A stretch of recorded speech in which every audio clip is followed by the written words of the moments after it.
I hate when it makes you polish quarters. It's labor intensive.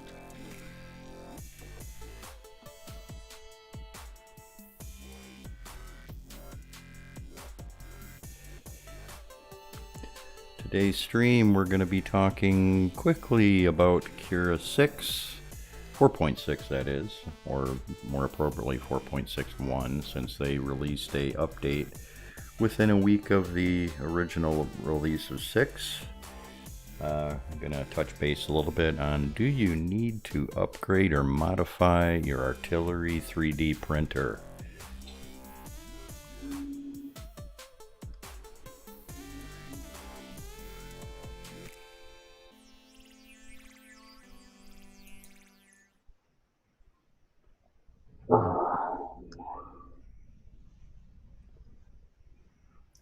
There we are, let all the information update. I'm hoping Grumpy Enough shows up this week too. I never got a chance to get his information, and I couldn't find any contact information for him unless I was missing it. He's the winner of last week's 5015 fan mod. I want to get that sent out to him.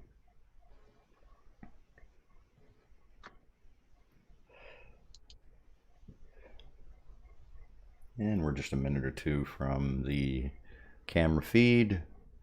Welcome everybody that's showing up.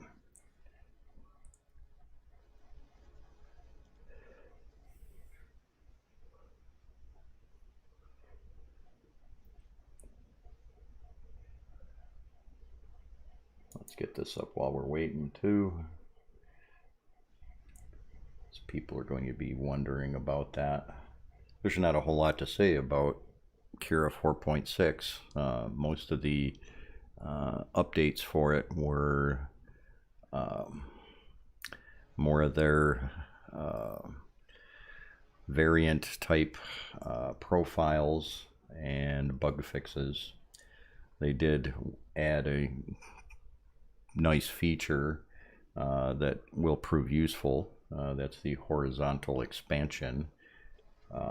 I had a chance to play with it. I hope the screen notification that it just went live didn't mean that it just started streaming. That would be annoying. If it is, it is. If it isn't, it isn't. Anyways, I'm going to say that's probably what happened. That it just started streaming? Yep. Shame on them. Because it's catching right where you put the display up. So I'm going to say if it announced it there, that's when it's... Oh, hey, Tracy. Yeah, that's what I thought. There's just a delay in the bot sending its message out. That's an automatic message. Thank you for letting us know.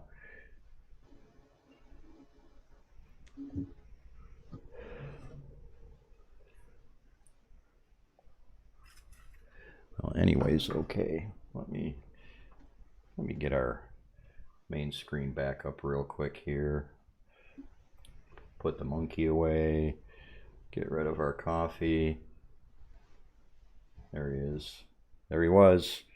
Let's try that again. There we go. Yeah, I catch you on a scratch of my head. Thanks. I have no control over that. You have all the control. Don't be lying.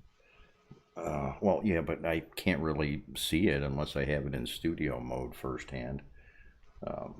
You notice I get a chance to take a little bit of a break this week from the headset. I needed to get rid of that. The headset was messing with me after about 4 hours of having it on and hearing myself. So this works out a lot better anyways. Hi, Tracy.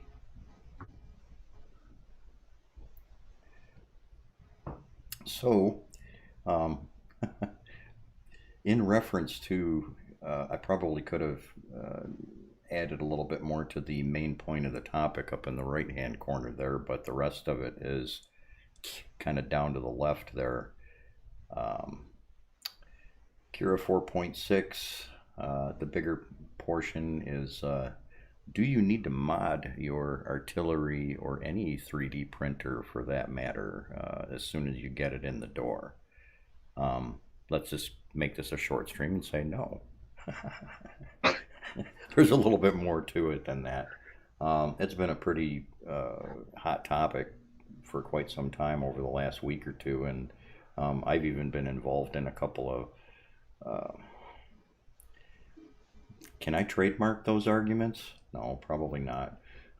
I'm not the only one that argues for some of this stuff, but there's a real big influx of new users in the artillery groups. There's been close to 1,000 just in the last few weeks, and a lot of the new people who have never touched a 3D printer before are coming in and going, God, I'm seeing all this stuff, and I'm buying a printer, and do I got to add this to it and change this, and to get it to work right.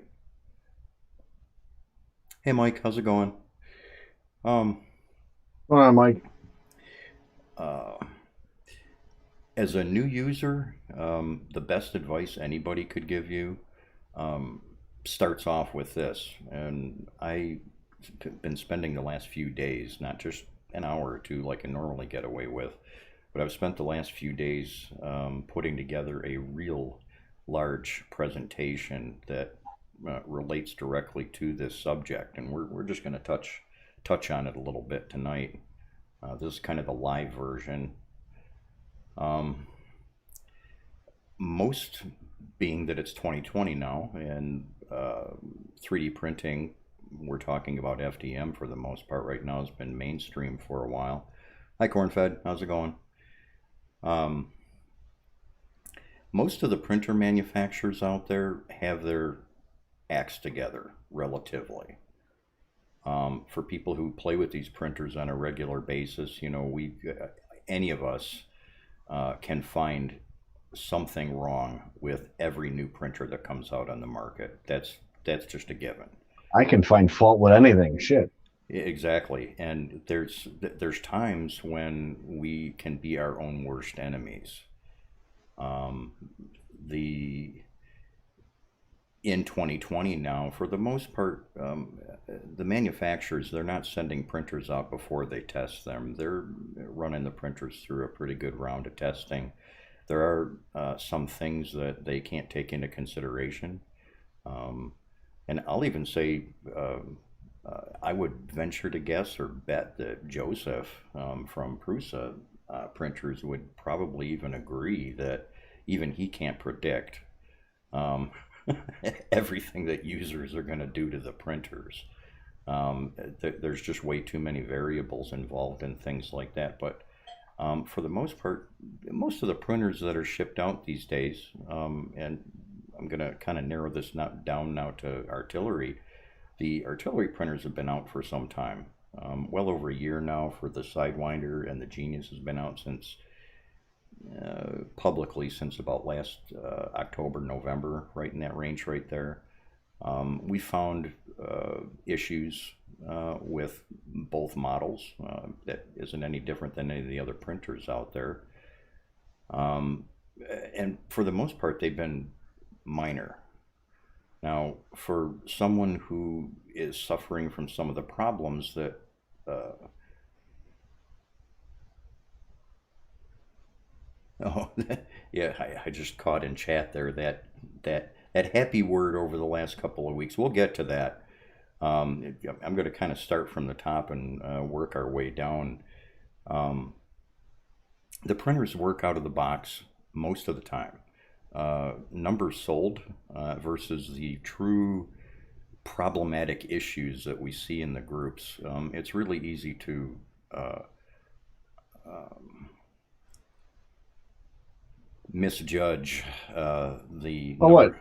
How many printers would you say they've sold recently? I Just can't. a just Well, oh, just a recently? guess, not just a guesstimate number. Well, given the fact that I've told you that there's been a well over 1,000 new users just in the last few weeks, I can safely say yeah, they don't release numbers very often, but I can safely say just in the last couple of months or few months, there's been thousands of printers sent out.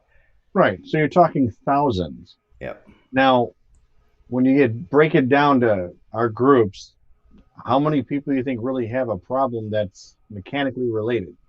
I used to keep track of the numbers until I got busy doing other things, and realistically, month in and month out.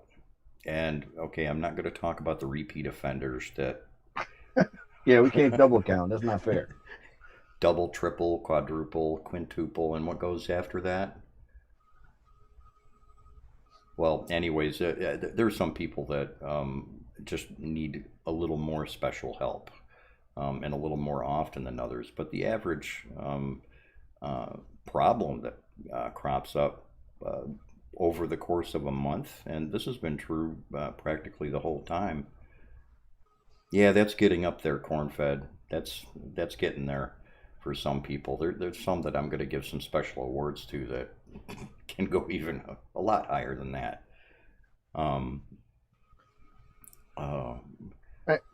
Let me put it this way. If you look at the numbers, realistically, it's under 5%. they're Okay, low and for the problems that come up. So it's not quality control. That's not the issue, or else we'd have a ton more people complaining yeah, on the page, ton more requests in the Discord that I've seen if we had them kind of issues. there Now, are. having the issue makes you just as much as aggressive because now you're angry and you want a working printer. So I understand the dynamic of that, but realistically, it doesn't make it a bad printer. It means you just happen to get a bad one, unfortunately, and it's rare. It happens. They come out in the wild. And all the bad ones are going to come right to us. That's, the especially the Facebook groups. That is the most open channel for Right. that to quickly get have bring your questions to and get some answers for. And then top out that they've had problems with the web service. So getting contacted with artillery has been difficult for people until they actually talk to us on the pages to get the right link for tech support too. So there's that as well. Well, we got our. I did an announcement yesterday for everybody. The website is up and it's functioning finally. Um, the support desk has been open for a very long time. It was only down for, I think, about a week back in January, February.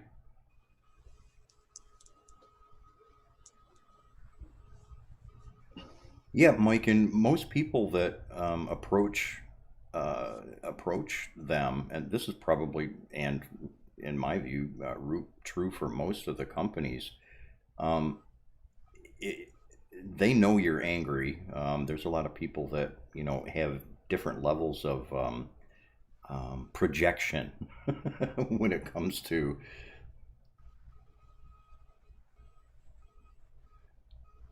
Yeah, Roxas, you can. As a matter of fact, if anything, you can.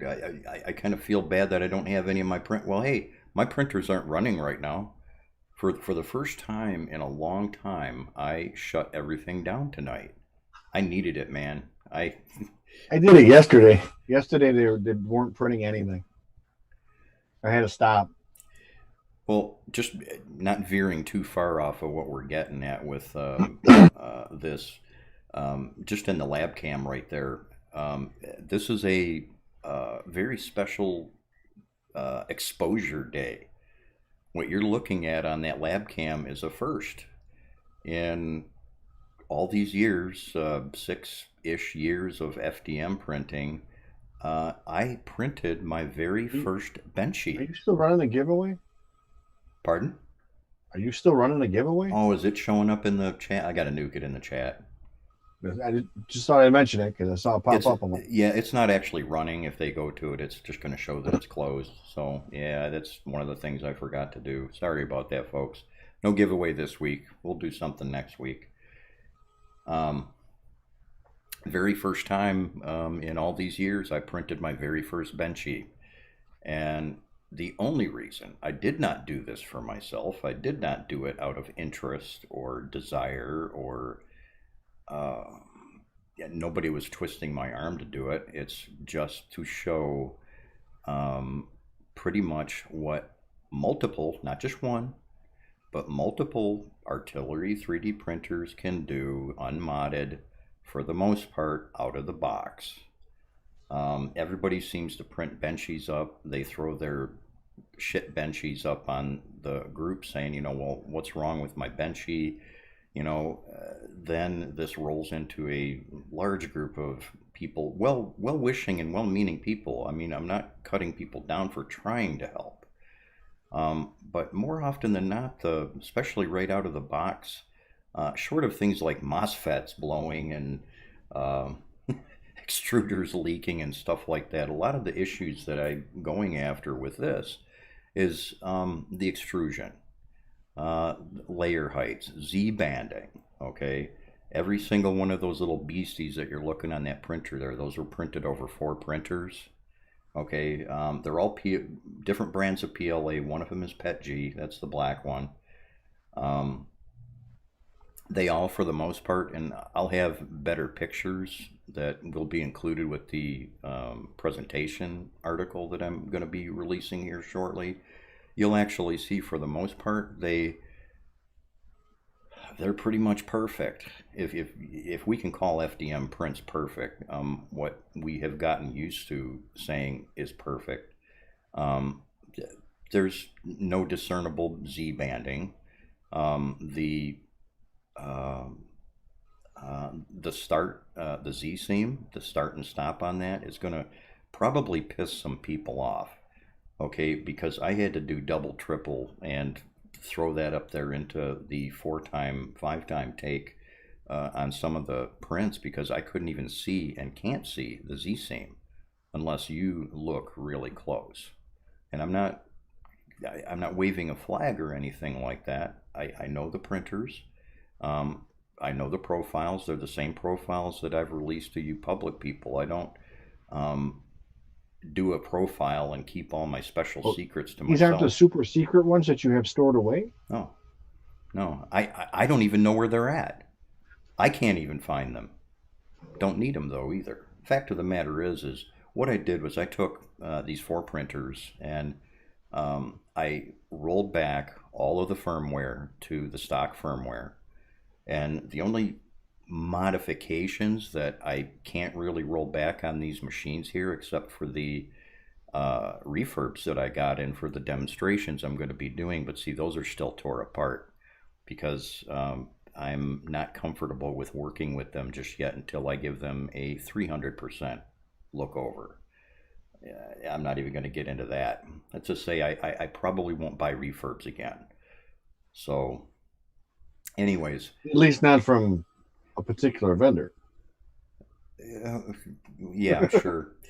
The point being, well, we don't want to. We have to, supposedly, okay. That vendor has reached out to some people and is doing their best to try to remedy the issues. I'm not going to get into the reasons that were given or anything like that. There's no valid reason for it. I'm going to put it right out there. I'm going to say, I'm going to be the bad guy. If you're going to claim you refurbished something and you did all the checks, there should be no reason for any of that shit to happen. I'm just saying. I was hot about it. I was hot about it last week. I still am, okay, because they knew where the printers were going. Well, one of them anyways.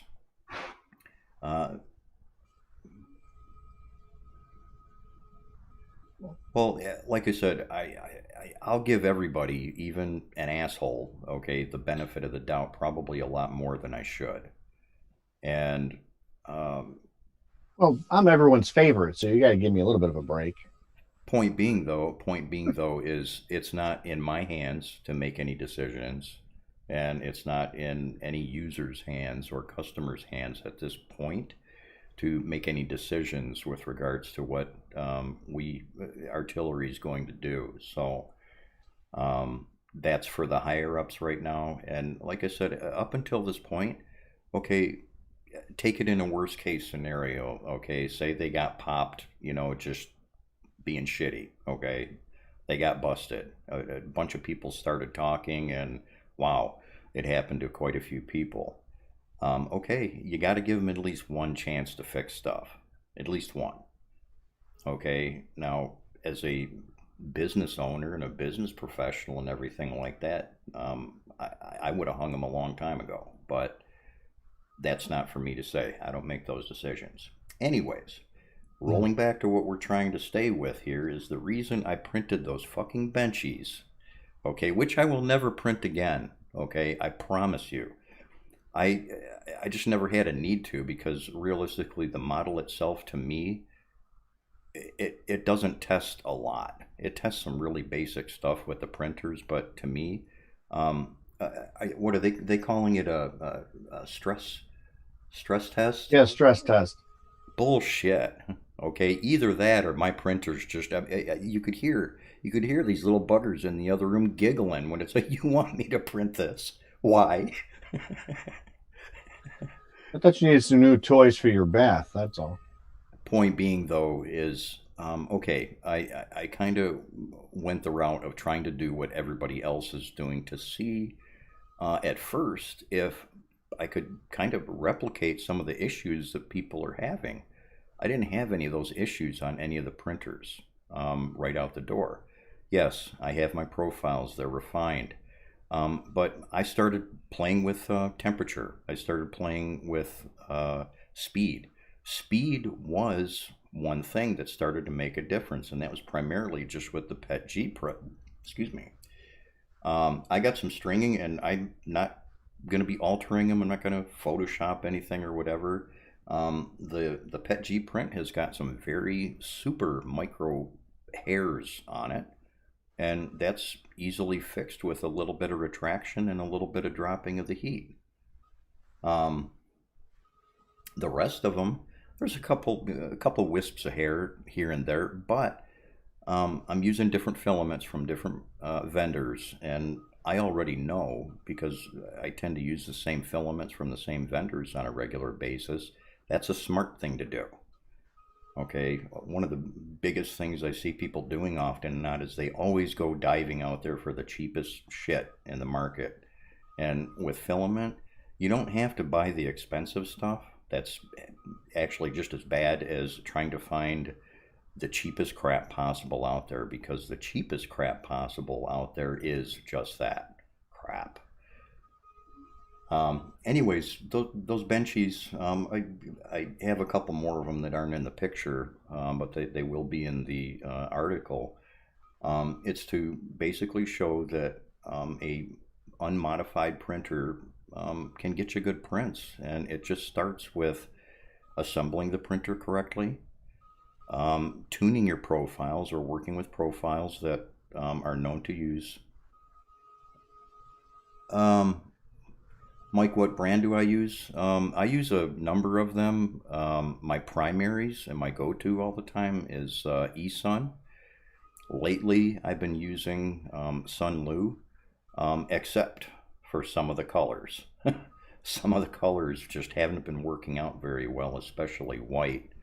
Um, and there's once in a great while I'll pick up some Tians, but the bulk of what I go through is primarily eSun because in all these years of printing with it, and I started printing with it almost right off the bat, it's never disappointed. I think after hundreds and hundreds of rolls of the stuff, I've gotten one or two that were duds. Um, Another brand that I've been playing with a little more often and I was reluctant to is Overture. Um, One of the more sought after filaments, it seems, at least in some of the circles I travel these days, is the matte finish. There's a I lot of like people that are, Overture for Pet G. I have to say that's probably one of my favorites is Overture. yeah, I've never tried, I haven't tried their Pet G yet. So, I, you know what? It's some of the cleanest, most easiest stuff to use, and I've tried a few brands, and it's been like problems after problems. Their stuff, I just spooled it up, ran my normal temperatures, and they come out perfect. And it's always wound great. I don't doubt that either. The, uh, The black though, I don't know if you've ever gotten a hold of any of the PLA black. Their PLA black, every roll of it that I've gotten in is Or right up there with all of the matte black filaments that all these other monkeys out there are selling for 30, 40, 50. I've even seen some going up as high as $60 for matte filament. It blows it away. And at the time when I some was, split. what was that? Sorry. I was saying hi to split. Oh, I try and oh, sneak my highs in under your yeah. conversation. It just popped up on my end. There's a little bit of a delay on one of the windows here. Um, anyways, as far as the filaments go, find a couple of brands that work well and stick with them. There are. This is another subject that I touch. I did. Oddly enough, I hate to interrupt, but I tried some of the Amazon stuff because I had gotten it in a donation for the PPE stuff, Mhm. and it wasn't bad. I mean, it worked rather well considering it's really cheap Amazon stuff. They're basics. I've gotten some really good prints with it. Well, I've been told that Overture and Amazon are the same thing. That's what I've been Okay, told. So, that's quite a possibility. Like I said, I got black and gray from them and white, and they all seem to print really smooth. I don't have a lot of problems with it. And I was surprised that, normally you're spending good money for like good filament. So that there's kind a of shocked me. there's only really a large, not as large, but a big, but it's still a handful of filament manufacturers. Right. There are so many companies out there that are rebrands. And I've talked with more than one of the major companies, and I'm not going to get into that exactly who, how, and why. Um, their customers that are buying rebrand filaments don't always get the good stuff. Okay. It's going to vary from, it's going to be situational and vary from, rebrander to rebrander. But um, realistically, for PLA, the good or reasonable stuff, and I'm not talking COVID prices right now because that's just stupid what they're charging for people right now. But the average price for good, decent PLA is about $20. When it starts tipping towards 25, 30, $40 for PLA, you're getting ripped off. If you're starting to pay, we'll say $10 or less, don't. I made a mistake one time. I ordered 100 rolls of PLA from a vendor in China, and I got them all for about $4 a piece. And I probably went through 20 rolls or 30 rolls of it, and I threw it all out. It's it didn't print good. It stunk. That's another thing too, and I brought up just a little while ago. I was having some problems with some white filament from Sunlu. As soon as I threw the stuff on the printer, I could tell right away that there was something wrong with it. It smelt funny. After you've done this a while, you kind of get used to the odors that are coming off of both your body, being in being in quarantine right now, but you also already know, the kind of smells and things that you can expect from your printer. This white stuff from Sunlu was just not happening. It was like there was something else in it that didn't belong there. Or it might even, it kind of reminded me of like, it might have had a little bit of ABS mixed in with it. That's probably a lot closer to how it was. But the result was it wouldn't lay down on the build plate or on the bed good at all. It was lifting, it was curling, and it was almost like it wasn't being heated enough, as far as temperature goes. Well, I tried bumping the temperature up, and as soon as I bumped the temperature up, and it was only like 5 degrees, that's my normal range that I start to play with. As soon as I did that, it started stinking like really bad. And I just said, nope, snipped it off of the printer and threw it away because I know better, because I turned right around and grabbed a different roll of stuff that I'm used to using, threw it on the printer, went right back to printing good. But back to the mods. The printers for this stock printer challenge that I did for myself and did for this presentation thing here, it's got a new bed surface. The bed surface that we've been hyping for quite some time. That's also a subject of this presentation that'll be coming out. And the cooling fan. That's it. Everything else completely stock. We're not even going to get into the vanity stuff that's on the printers, because that stuff doesn't count. It doesn't make your printer print better. So Yeah, it does. It makes it that much cooler and faster. Like putting stripes on a car. if you say so. You get another 5 miles an hour out of it every time. Yeah. Well, and okay, rebrands. Okay, that's. I'm not heavily swayed in any direction with regards to this, but as far as capitalism goes and everything like that, I don't mind when you go into a business and you're purchasing a product as a wholesaler from another company to redistribute with your brand on it. You usually don't go into that business venture without purchasing enough to meet or better the prices that the original manufacturer perhaps offers for their exclusive brand or their brand name. But especially with these Filament guys, they get the stuff, and it's, you can do it, I can do it, and anybody can do it, business or not. You can contact any of these companies, and you can, for minimal amounts of money, you can get your own box, you can get your own name slapped on it, and turn around and start selling Filament. The thing you're going to encounter, the issue that you're going to encounter, is the pricing that you're going to be charged. You're going to have to jack the prices up a little bit. Well, that changes when you buy enough of it. If you're serious enough about doing this, when you buy enough of it, you can get those prices down to where you can offer the same prices, and in some cases even a little bit cheaper than the original manufacturer's list price. But most of them don't do that. They take the easy route, and people buy it. They buy it for the box. They buy it for, perhaps loyalty and things like that, and that's okay. It's your money.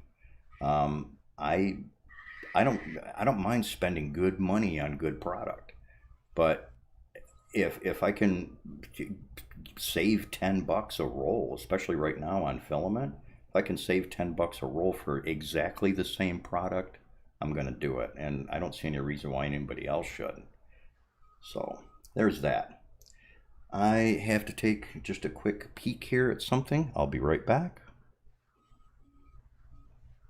I'll let Taz talk too. I've been cutting him off left and right. Go get him, Taz.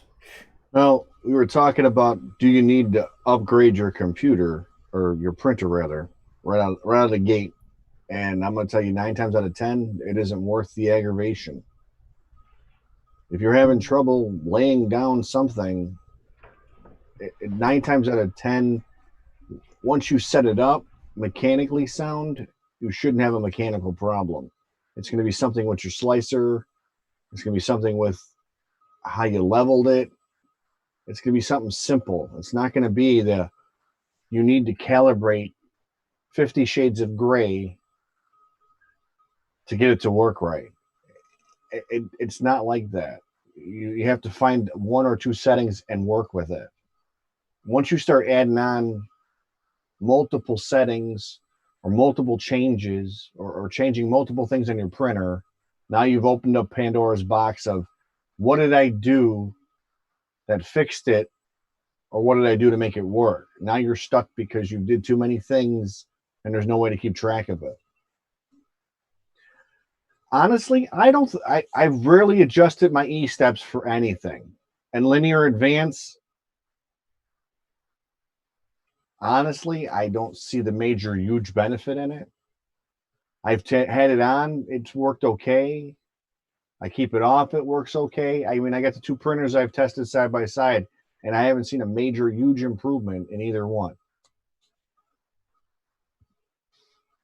I don't use matter control at all. I'll be honest. I have not used matter control on these. I've used Cura. I've used Prusa. And most recently, I've been using S3D. So Simplify 3D. And mainly Simplify 3D because of their supports. Because they have some of the best supports with their settings in the different flow rate. Honestly, I haven't had to adjust flow rate either. I mean, on some of my older printers, I've had to adjust it. I know where it's coming from. I mean, I'm not saying there isn't a method because of having to do it, but I rarely have to adjust the flow rate on most of my prints.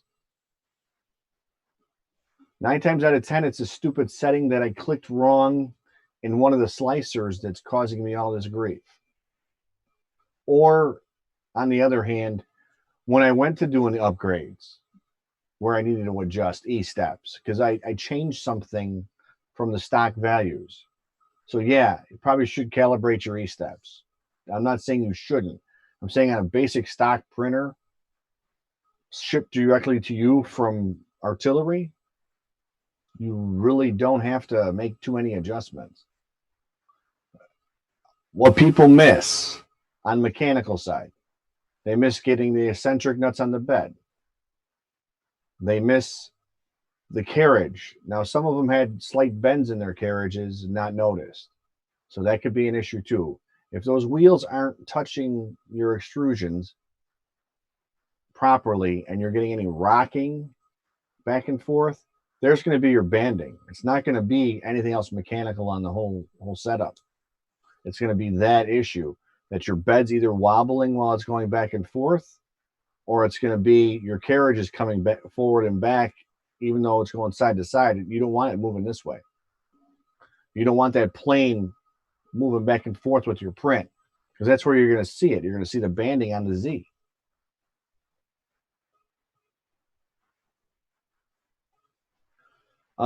He uses a 15 fan that he specially designed. I use one made by the Swedish Vapor that puts the fan off to the side on the stock, mainly because I like the way it looks and I can see my hot end while it's printing. Let me see if I can pull it up, because I don't have the same control he does on these, but you should be able to see my, not the right one. There we go. That's my setup. So that's my fan and my shroud setup. That's the normal stock fan on there. It's just off to the side. And the only time I've ever had change the flow is when I'm doing like PETG or ABS. I drop it down on my cooling to 30% because it's way too high. I knock this one down. I run about 80% on my cooling unless I'm trying to do something large with a bridge. So I usually keep it down to about 80. That's how, I mean, the fan's pretty powerful as is. So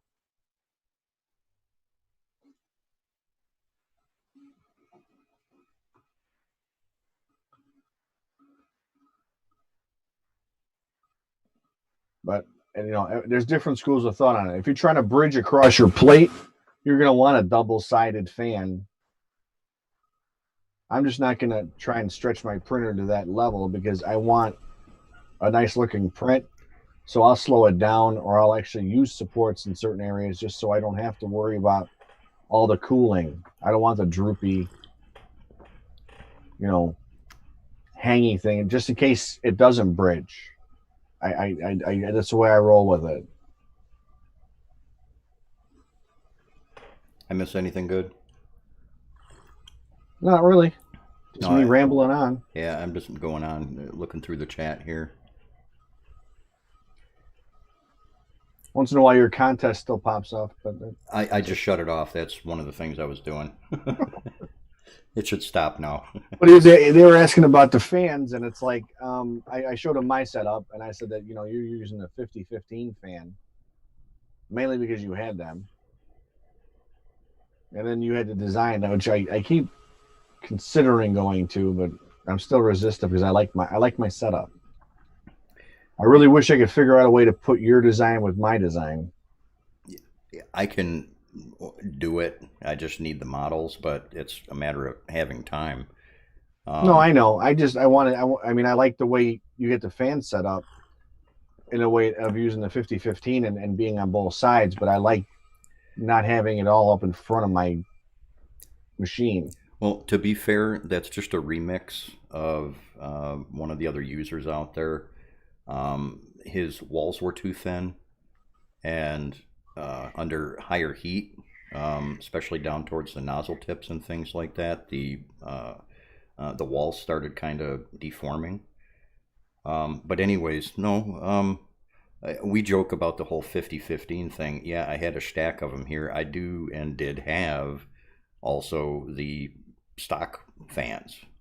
I wanted a bigger fan because some of the crazy prints that I do, I bridge across the whole build plate. That's what I said. If you're doing that, then you need that fan. Now, another benefit of that, and because a argumentative soul on one of the groups was kind of bringing up the performance of that fan and everything, and I just flipped him off for it because it's like, well, I'll go by the prints and not by some engineering calculation you came up with. I go by the prints. So the fan. I plugged it into the vortex meter online, and it showed me that it wasn't really productive. Yeah, just saying. Yeah. So it's a little rant I had the other day because that's what I had. I had somebody come. If I do the math, it comes out and it doesn't work. And it's like, dude, I'm holding up the condom and she's still not pregnant. Right? So, yeah. Anyways, no, the other benefit of that setup as it is, I have yet to have had to run the fan any higher than 50%. The end result, it's even quieter. Yeah. That like I said, that was one of the things I was looking at. But I also like the fact that you get both sides of it and can bridge as far as you do. Yes. I just make up for that by not bridging as far. And if I do have to do something like that, I usually put supports in just to save myself the aggravation. But that's just my personal way of doing it. Sure. But there's a workaround. That's the whole thing, is no one understands. Everyone thinks there's a magic potion or something to fix it, and there isn't. I'm the only one that has those. Right? Well, like today, it irked me to no end. I'm not going to say who said it, but someone popped on there about the ABL BS and not having to level your bed. He's absolutely, positively, 100% wrong. ABL isn't a magic poof and everything works. You need to level your bed properly. There's no way around it. Stop trying to avoid it. Learn how to freaking manually level a little bit so you know if you do go to ABL, it's that much better. No, don't get me wrong. If you want to go ABL, go ABL. But if you cannot level a freaking bed, you're still not going to have any use for an auto bed leveler. It's not going to do you any bit of good. Neither is mesh bed leveling either. If you can't level the initial level on your bed, none of this stuff is going to work. You've got to start with it relatively close. I mean, if your bed is doing this, ABL ain't going to do shit for you. I'm sorry. If you're on a crazy friggin' angle and it's not leveled at least close, none of these systems are going to do anything for you. And I got guys say, "Oh, well, you need to get a bed sensor. That'll fix everything." It won't. It won't even on the new, what is it, the CR6 that came out? Oh, I don't care what they say. That's not going to work 100% of the time if you don't have a decent level to start out with.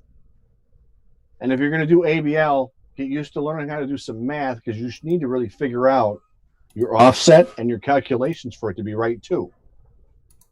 So it's not the 100% fix everything, plug it in and go solution. That drives me nuts when people post that. Because new guys get that like, hey, it sounds right. It's automatic bed leveling, right? I just plug in the button, press it, go. It should work, right? And that's what they get. So they get caught up in buying it. Reminds me of back when we had the Enders and the TL Smoothers. Everyone's like, buy TL Smoothers. Oh, we need to buy TL Smoothers right out of the gate before you even get the printer. Buy these. Well, by the time we got around to it, they were making the steppers better. So you didn't need the TL Smoothers. It actually made it worse.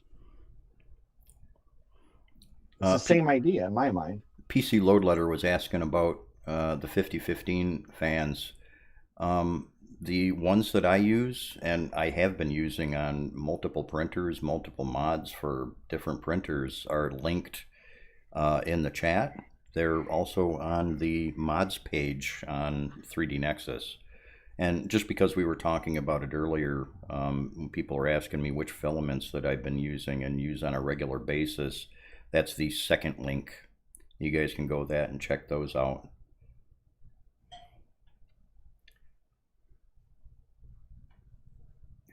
Today, case point, cleaning the bed. I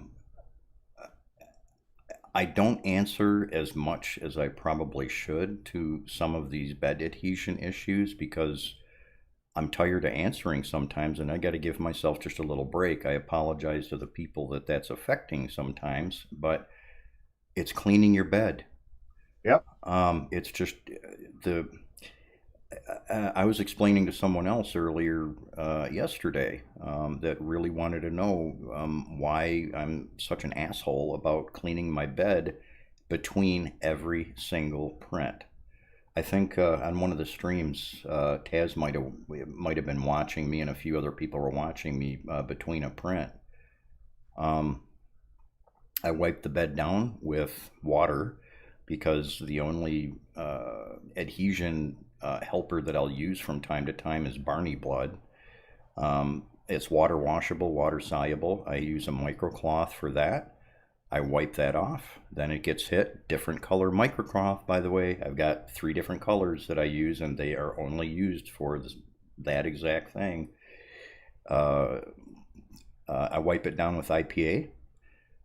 Then after that dries off, it's usually ready to go. And after about a week of printing, whether I'm touching the printer or not, I'll touch it up with acetone. The reason being is IPA will clean most stuff off, but especially with the default artillery composite beds now. Are you using acetone on the PEI sheet? Oh, are you going to be? Yes. I never thought of doing that. I'll be honest. That's why I was asking. I'm actually asking for me because I never thought about putting acetone on it. I figured that might mar it. No, not at all.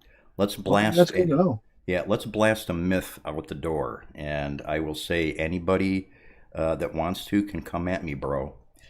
I've been using acetone on PEI sheets for, well, actually I'm going to say on PEI material for a lot longer, probably closer to 10 years, all right? But on PEI sheets with 3D printer beds, 6. At PC Load, you are very lucky if you are not cleaning your bed. The reason why is there all the variables that we encounter from time to time when we're printing. My studio, my lab, and my farm rooms are different than yours. They're going to be different from Taz's. They're going to be different from everybody else's, the conditions and everything. I try to keep all of those areas like a lab because I also do modeling, and we're going to talk old-timey, old-fashioned modeling, hand sculpting and things like that. I do airbrushing, and if you've ever done airbrushing indoors, that shit gets everywhere. I work with metals. I run and operate casting foundries as well. And if you've ever made the mistake of working with magnesium and getting magnesium dust collecting inside of a motor housing. Are you guys familiar with the term thermite?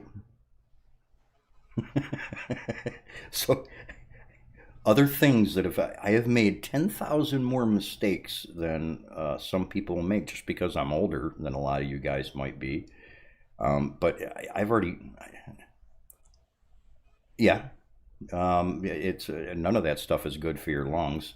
When you get into the silicon materials and everything like that, the silicates that are involved with the mold making process and everything like that, there's all sorts of nasty stuff, and you learn early on, or you're dead, to be clean about the stuff that you're working with. And when you jump into 3D printing, you treat them like precision tools, and they'll work a little better for you. That's all I can say. I've seen some, and if you're one of those people, I'm not pointing any fingers at you because I can't see you, okay, right now. But if you're one of those people whose beds I see on the groups, and it's not just the artillery groups, I'm a member of so many printer groups, it's not funny, that have got those nasty ass beds that look like a baby took a shit on it, or a drunk hobo found your penthouse collection and was having at it in your printer room, tried wiping it up, and ran away and hid before morning. When you got up, you go walking in there and you just got this white, crusty, nasty all over your bed, and it's a wonder why your shit's not sticking right. That other thing, and okay, I know Taz uses this stuff. I won't touch it just because of other things that I do. Hairspray. Hairspray, if you're going to use it like with glass beds and things like that, if you have a removable glass bed and you're walking into another room or outside or into your garage or something and spraying the bed down, that's great. But how many of you guys do that? I don't hear any of you. So I'm ultimately very careful with how I spray it. Yeah. I've got pictures, and I'm going to throw those up eventually, of what the insides of your printer fans look like, just being in the vicinity of quite a while of being around hairspray being sprayed, and that stuff also gets. That's why I buy them in bulk. It's okay. Oh, well, yeah, replace it. I don't like replacing shit, and that's also. I don't either, but I'm just being funny. Yeah, that's also true for the print beds. That's why the print bed that you're seeing on these printers, and the one that I harp on all the time, is on there. It's indestructible. You're not going to kill it. 98.9% of you guys aren't going to be able to kill it. There's going to be one guy out there that's going to say, "Here, hold my beer." But okay, that doesn't count, going at it with a fireman's axe or anything like that. But I will say, you can be pretty abusive to the PEI sheets, and they won't even notice it. And don't confuse this PEI with the shit. And yes, I'm talking turd, doo-doo, doggy, nasty, cat. It doesn't even rank up there with dog shit. It's like cat box stuff. Okay, flexible plates you're talking about? The stuff that they're putting on the flex plates, it's not serving its purpose. Even on the Prusa forums, it doesn't happen as often because the people who run the Prusas are a little better at it, or they're maybe not as willing to come forward and say anything about it. The membranes, and I touch on this in the presentation too. It's such a thin membrane that it's kind of defeating the purpose and or the strengths that this stuff does have as far as being resilient. Over time, a few guys that bubble them up because they use like PET G or ABS, and they bubble up because it's so thin, because it gets so hot. Yes. And so thin that it brunes it. So it, like, now you're replacing this sheet. Yep. So you spent $45, $50 on a spring steel sheet with a small sticker of PEI on it, There, and now there, you're replacing the PEI for how much? yeah. There's also a thing called coefficient of expansion, and I say I'm not a scientist or anything like that, but I say that jokingly. When you start looking at the science behind some of this and everything like that, there's a reason why on those flex plates they can't or really shouldn't try to go, and some have attempted to go thicker with the PEI coating on it, is because of that coefficient of expansion. When you take two pieces of dissimilar metals, say like copper and brass, okay, or copper and aluminum, and you rivet those two strips of metal together, and if you heat it up with lighter, blowtorch, whatever, or just wave it over the top of your stove, you'll actually notice that the metal will start to move in one direction. Okay, that's what I'm talking about. That's called the coefficient of expansion. Um, the materials, because they're dissimilar, expand and contract at different rates.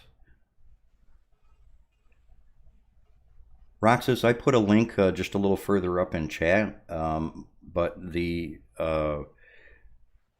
thinnest that I would say is going to be satisfactory, and this is from personal experience because I've used from this on all the way up to where I prefer to stay, is half a millimeter. O3 is okay, but the only reason I say that O3 or O30, okay, isn't going to be as good as O5 or definitely not as good as O1 is because I haven't had a chance to test it for years and years.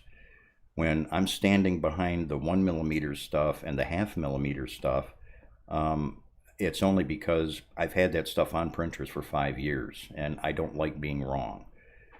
I would venture to guess that the O3, the O30 would be okay. There isn't any reason why it probably shouldn't be. But if the O5 or the 1 millimeter is available, I'd say go for those first. You're not losing anything weight wise. The other fear that I have is when you start to get a lot thinner, you're going to run into the potential or the problem of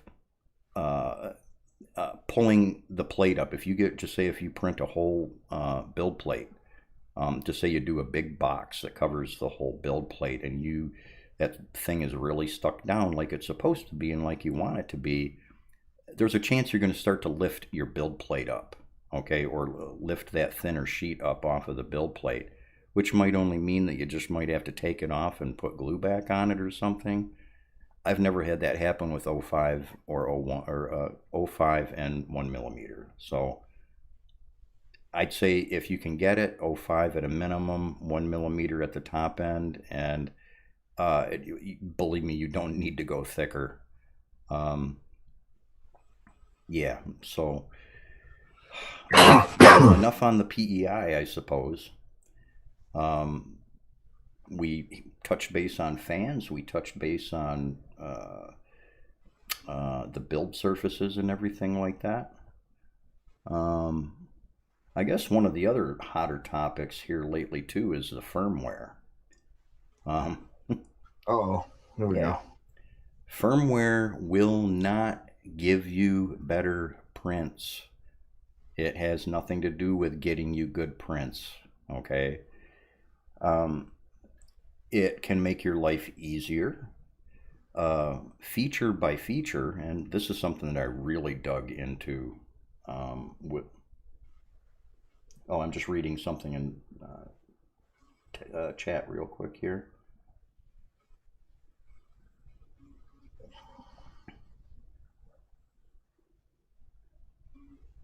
Yeah, and artillery is aware that we need a better way to flash firmware.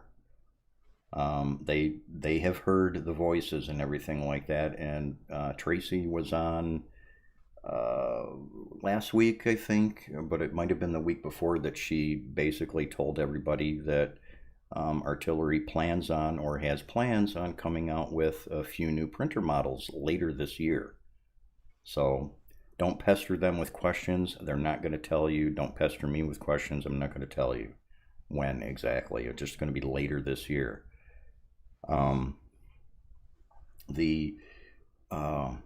The creature comforts, and that's something that I coined in this presentation, saving to EPROM.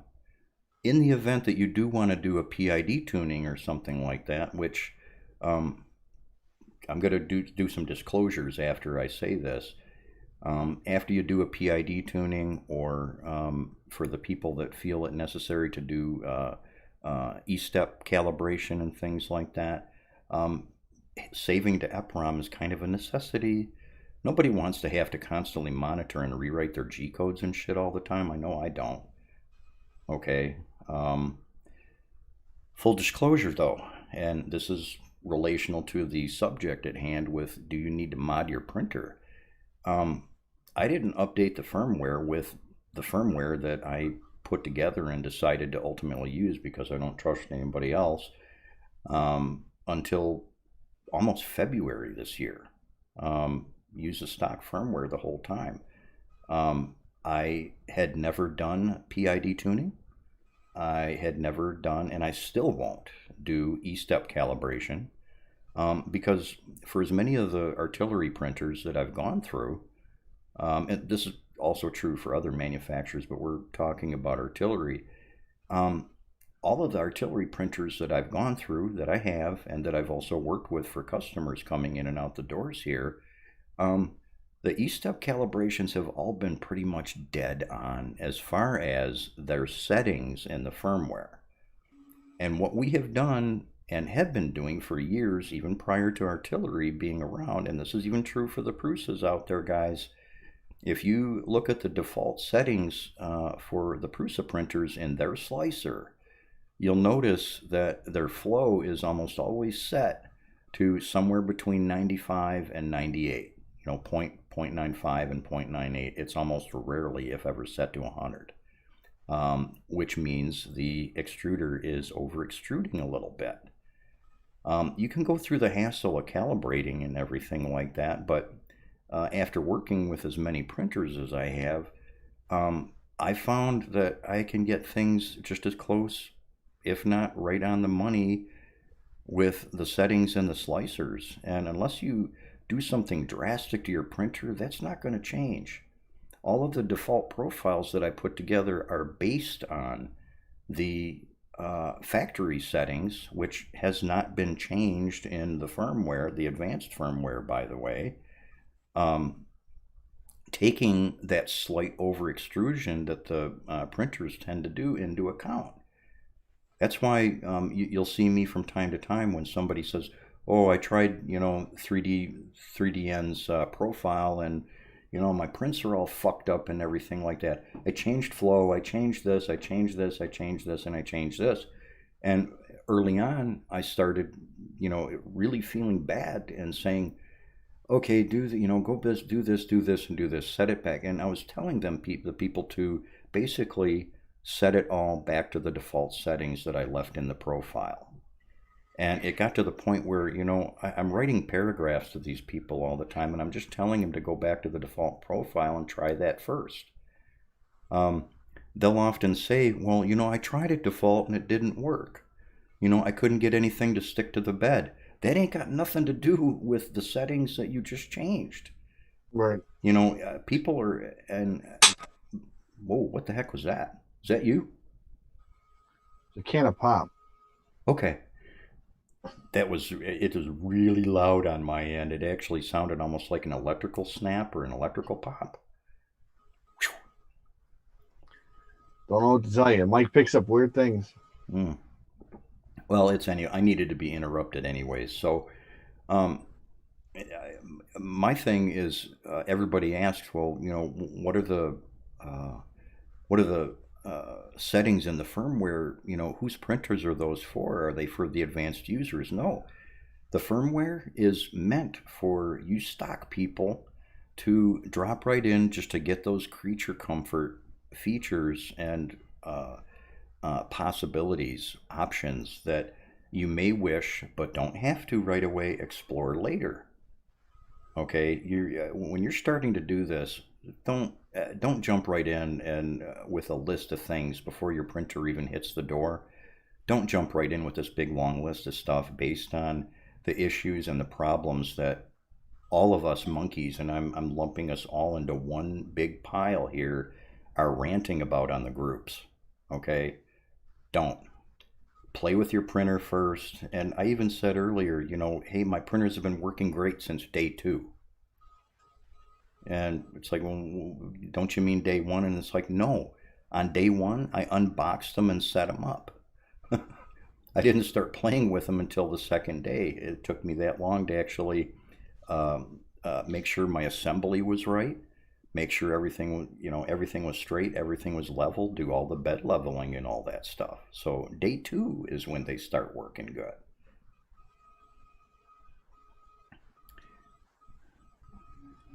And I haven't looked at chat for just a minute here, so I don't know. I had mine set up in 10 minutes and was printing beautiful benchies right at the moment of putting them up. Can you believe that? When I got some swampland in Florida too.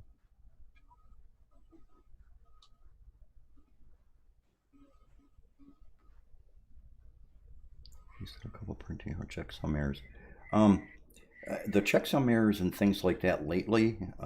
Okay, I just got a couple of refurbs in that I haven't turned on yet. I've had them for a week, and it's probably the longest I've ever had a printer without turning it on, at least. It's because of some of this other stuff that I've got going on right now this week. Benchies with a hook will catch a bass. That almost sounds like a song title that we should use. That deserves a monkey. There we go. Excuse me just for a minute, folks.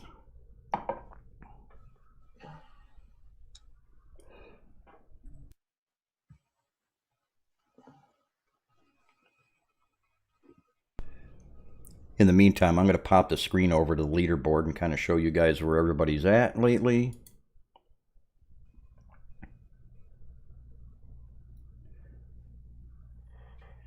Remind you to check out the 3DN merch store, and Taz has a merch store too.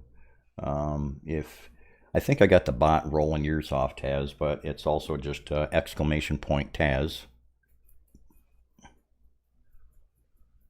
Thank you. Yeah, if you go to his Twitch channel, you can go to his merch store.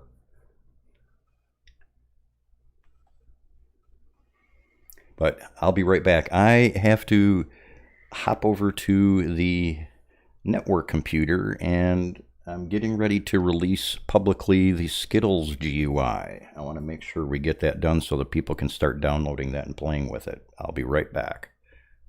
Ooh, Skittles.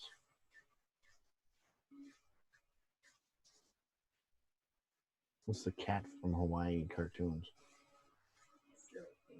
Right, Taste the Rainbow. I have to agree with you on that one.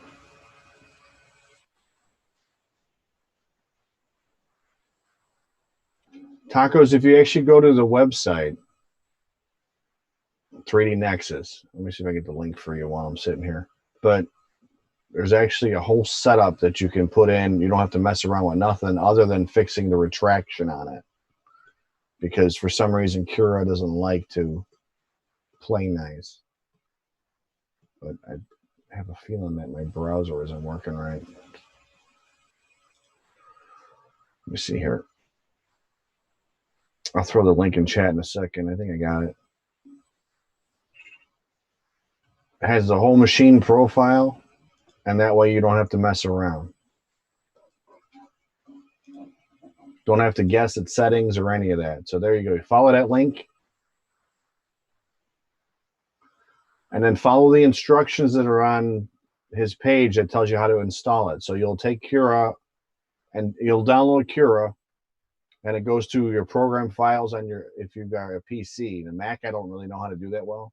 But PC, it's going to go into your program files under Ultimaker Cura. And then you just attach, you drag and drop or copy and paste these files over and just overwrite. and all your settings will be there for the artillery printer. And then the only thing you really got to change in the profiles is, for some reason, Cura natively goes to 6.5 on the retraction. You want to be around 1.5 to 2 at 25 millimeters a second is where you want to be for your retraction with a direct drive. So that's the only thing you need to change.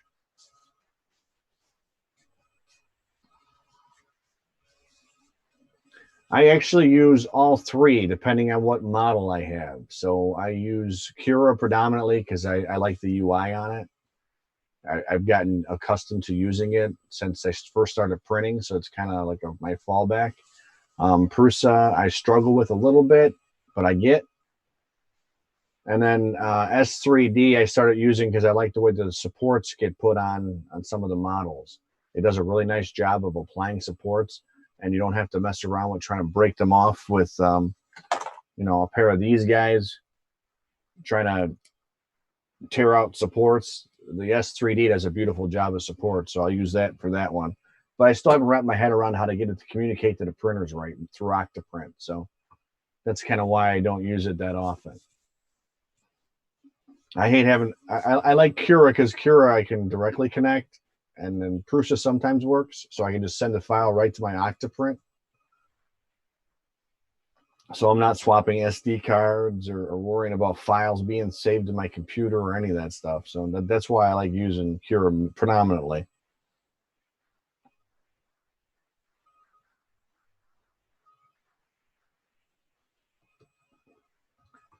For different situations, I'm going to say, Mike. Now, example is I printed out this pie case. Let me see if I can get it in there for you. So those openings are really tough to get supports in, and this is actually done in PET G, so supports are even more of a pain in the butt. Using tree supports on this is not going to work. Tree supports work really well in stuff like these guys, like doing a statue of some sort. That's where tree supports are going to work well. For something that you need to have something with decent bridging and you want to keep it because it's a hot filament or whatever, that's why I use the S3D. Keep getting an error when you try to load the profiles into the new Cura. What could be wrong? Which version of Cura and how are you trying to load the profiles?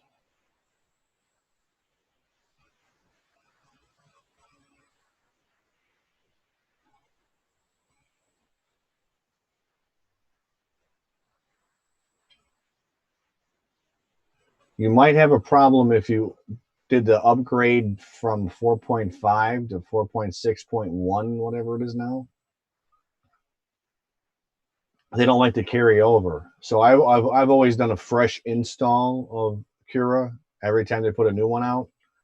I'll back up my old settings just because, and then I'll install the new one and then do a clean install from Nexus with the machine settings and then add the profiles.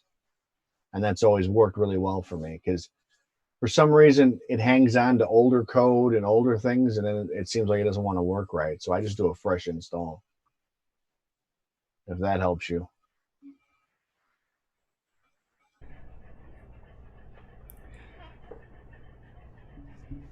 Yeah, like I said, I love using my Octoprint with Cura.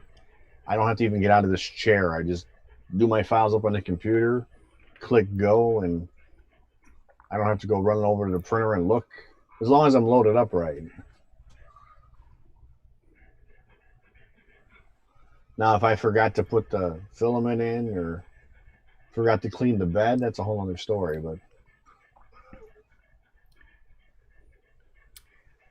Oh, let's see. Robert Blott. Keep getting an error when I try to load the profiles into the new Cura. Did you have a previous version installed?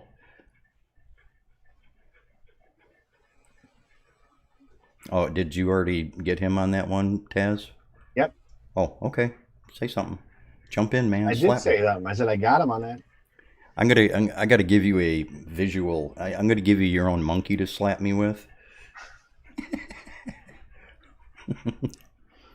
Slap your own damn monkey, okay? Just saying.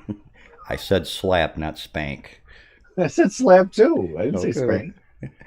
spank. Case point. Have you guys ever seen Joe Cartoon? Can't say that I have. Okay. For all you people out there, and this is after the stream, don't do it during the stream. Um, I know some of you are gonna. Google Joe Cartoon, and he's where I'm from in Michigan. He's a northern Michigan artist that specialized in early Flash videos and also early Flash games and things like that. Just go to Joe Cartoon's website and start looking up some of his old games. Some of the more popular stuff is going to be the gerbil stuff, and some other stuff is going to be the monkey stuff, and I'll just leave it at that. Mike, on Octoprint, there's not a way of really canceling it on your printer, like through the TFT touchscreen. No. There's two things you can do. You can cancel the print through Octoprint. There's a cancel print button that's on it, and there's also cancel object in a add-on you can actually update your install with, and that you can cancel individual objects. Say something went bad on one part of your multi print, like you print like 6 different things, and one thing went bad. There's an actual add-on you can use that actually cancels individual prints, which is nice. Let me see what it's called off the top of my head. I can't remember. It's called Cancel Objects, and it's an add-on, and that actually can cancel individual objects, which is really nice. But you should cancel print from right from Octoprint, because if you hit the touchscreen, it's going to do all kinds of things you don't want it to do, like check some errors and that kind of thing with Octoprint. Because you got to remember, the touchscreen is like a mini Pi or a mini computer communicating on almost the same line, which causes all kinds of weird errors.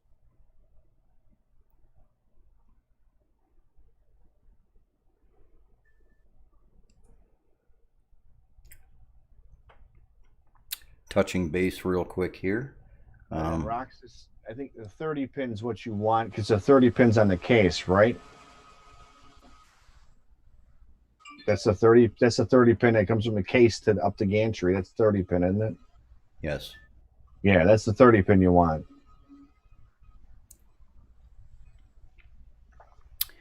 Touching base real quick. Yeah, I'm going to derail things just a little bit just to get this out of the way so we can finish up with it. I had mentioned Cura 4.6. Since we were talking just a moment ago about the current Cura and everything. For everybody concerned, I don't know if you're aware of it or not, I did a 4.61 update earlier this week. The profiles are all functional, the nozzles are all functional and everything, and we should be past having that issue from version to version. Knock on some wood, Cura. I posted the link earlier in the stream too. So. One of the problems that I did encounter with it though, I have multiple versions of all the slicers on my test computers, and going from 4.5 to 4.6 on one of the computers wouldn't. I kept getting errors trying to load the profiles and stuff like that, and what I did by design and on purpose was I went ahead and I completely uninstalled Cura 4.5. Installed 4.6, copied all the files over the way they're supposed to be copied over, and I was still getting those errors. And come to find out, the uninstall of Cura left artifacts in multiple places. I'm going to update the install instructions to reflect that, because that even tripped me up. And it wasn't just in your program files directory that you had to delete stuff. You had to go to your user directory / was it app settings? Yeah, Yeah, the user at settings. and there's three folders in there. There's local roaming, I think, and then there's roaming. I had to delete the Cura folders from both the roaming folder and the um, local roaming folder in order to get those profiles to go in properly, because it left artifacts from every install. I wasn't used to having to look in the local roaming folder. There was stuff going all the way back to Cura 3.6 in that folder on this particular computer. Once I deleted all that stuff and went fresh, everything bounced right in. Frisch? It was a frisch? Frisch. Yes, frisch. Went a It was little. frisch. That's awesome, Robert. Cool. Very good.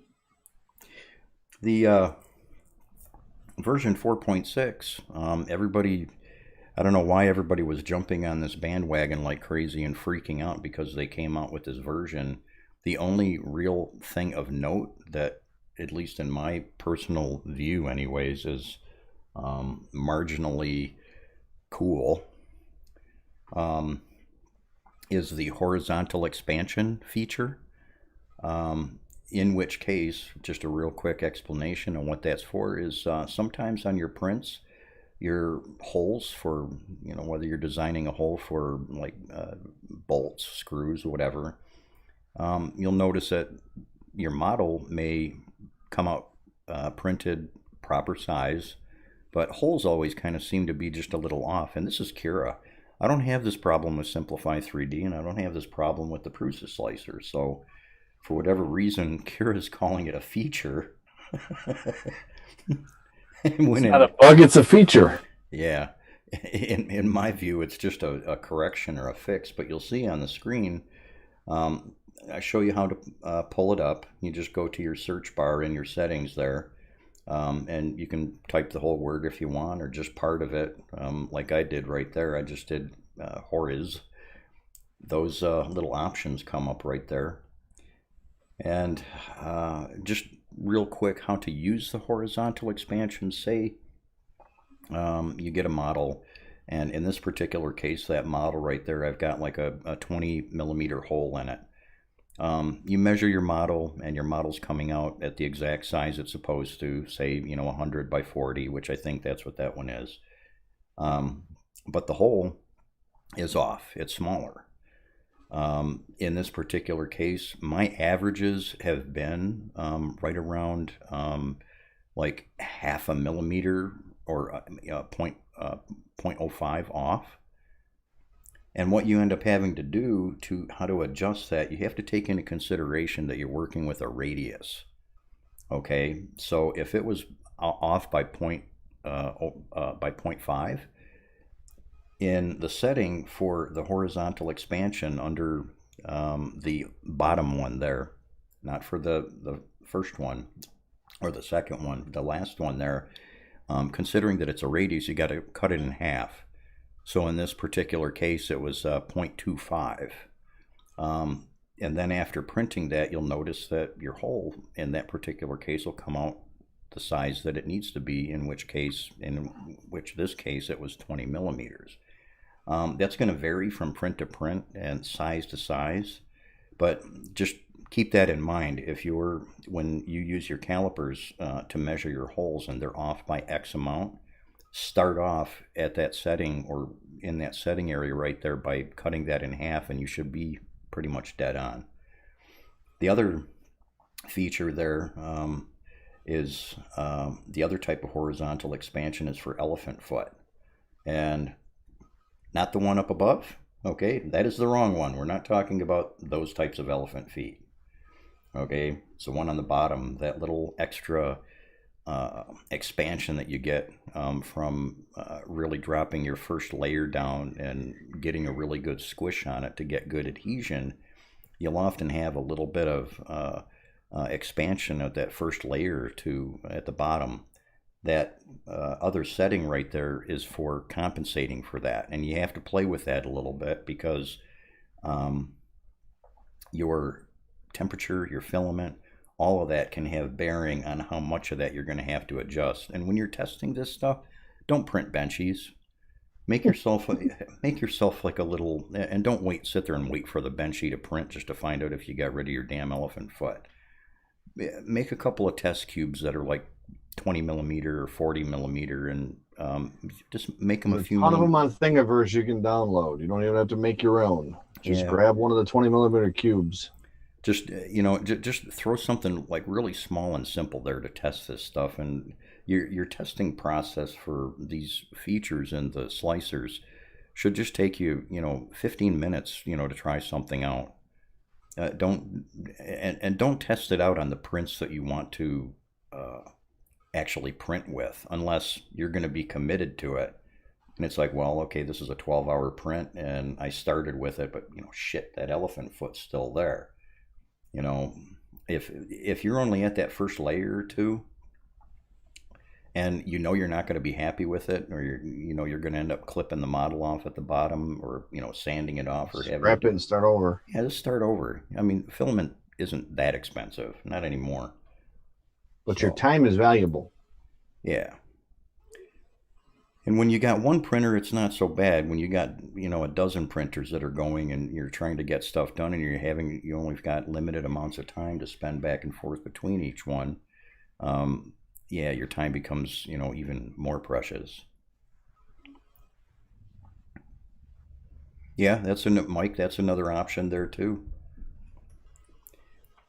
I'm going to go over to here, and I'm going to pull something else up, since everybody is well aware of the primary things that Cura introduced for everybody to rant and rave over. The rest of the stuff is primarily bug fixes and some of their new, I can't even remember what they're calling the darn things now. Their new profile system. They made some updates and they added some more commercial printers.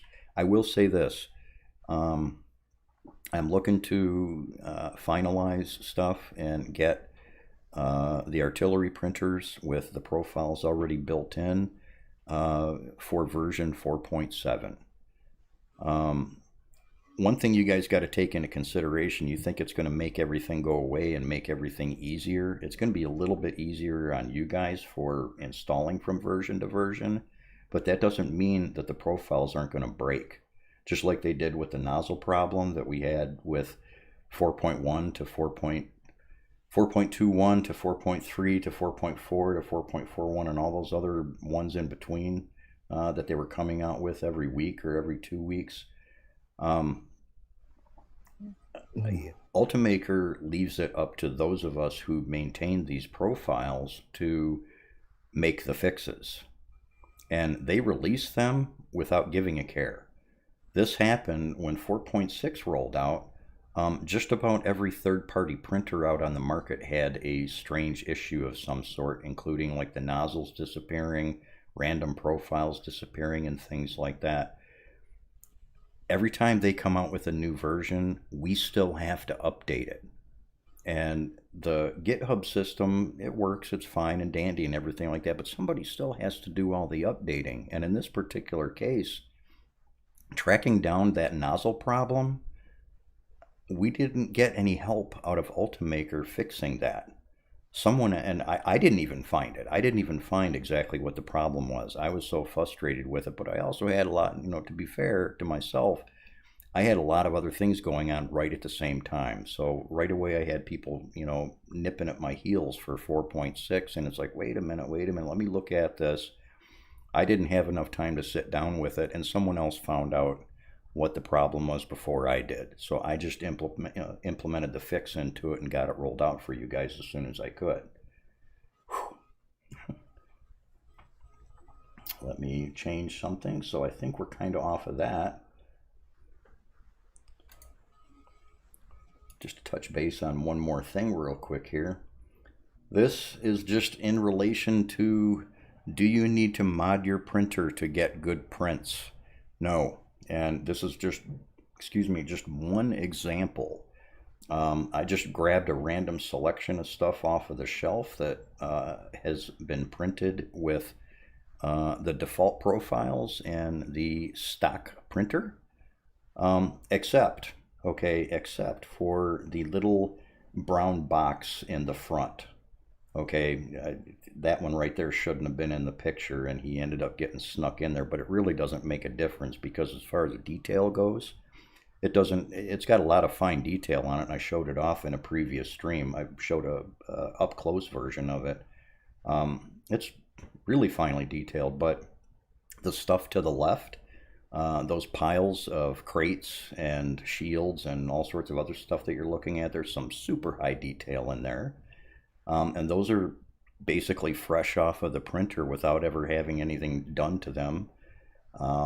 The billboards behind, you'll notice there's no drooping, no sagging. All of the little scrolls on there and everything printed out great. Little barrel over on the side. The little piece of terrain in the back has got a lot of vines in it. There's leaves in it. And if you stick your nose up really close to it, you'll notice that the leaves even have veins in them. And off to the left is the lid from one of my wooden, it's a wood PLA. That's one of the standard Celtic tree boxes that I print that has got super high detail. And those prints, by nature, beat the shit out of your printer. If your printer is loose or has anything wrong with it, that particular print right there, that's a stress test. So 5,000 retractions. Pardon? I didn't catch that, Taz. With the 5,000 retractions. Yeah, it takes a long time. Stress it's getting there mostly from the retractions. Well, the reason why that one is in one of the pictures, there's going to be more of them in the presentation article that I talked about earlier. People had said, well, oh, the 32-bit boards and everything, are going to be better for some really super high detail models and things like that. This is, at this point in our speaking relationship with regards to do you need to mod your printer, this is Exhibit A, and it is titled Bullshit. So there's that for you guys.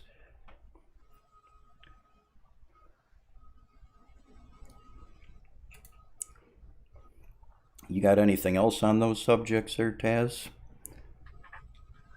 No, I mean, you don't have to modify your printer. You don't have to modify your E-steps. Half that stuff is already set. I don't see why everyone wants to screw around with those, but to date, and I still haven't, and I won't calibrate E-steps. You don't have to.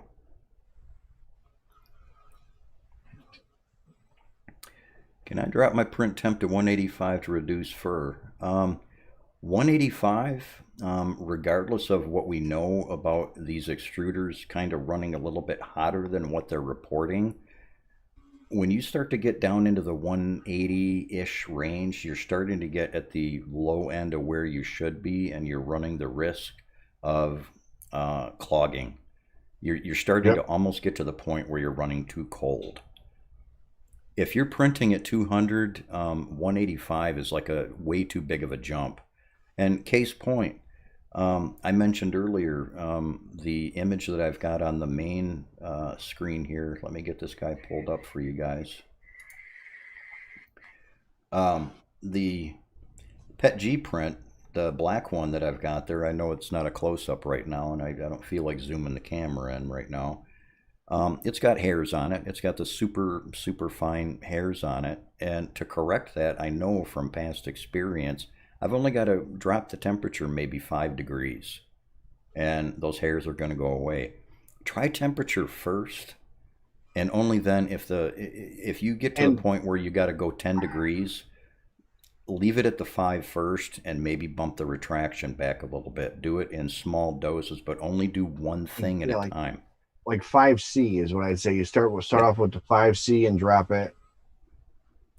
And at the most, usually about 10C is where you want to drop it. I mean, that's usually the max. And oddly enough, sometimes even going up 5C can make a difference. So like you're doing 200, you go up to 205C, you might actually stop some of the stringing too. But ironically, it works the opposite way too.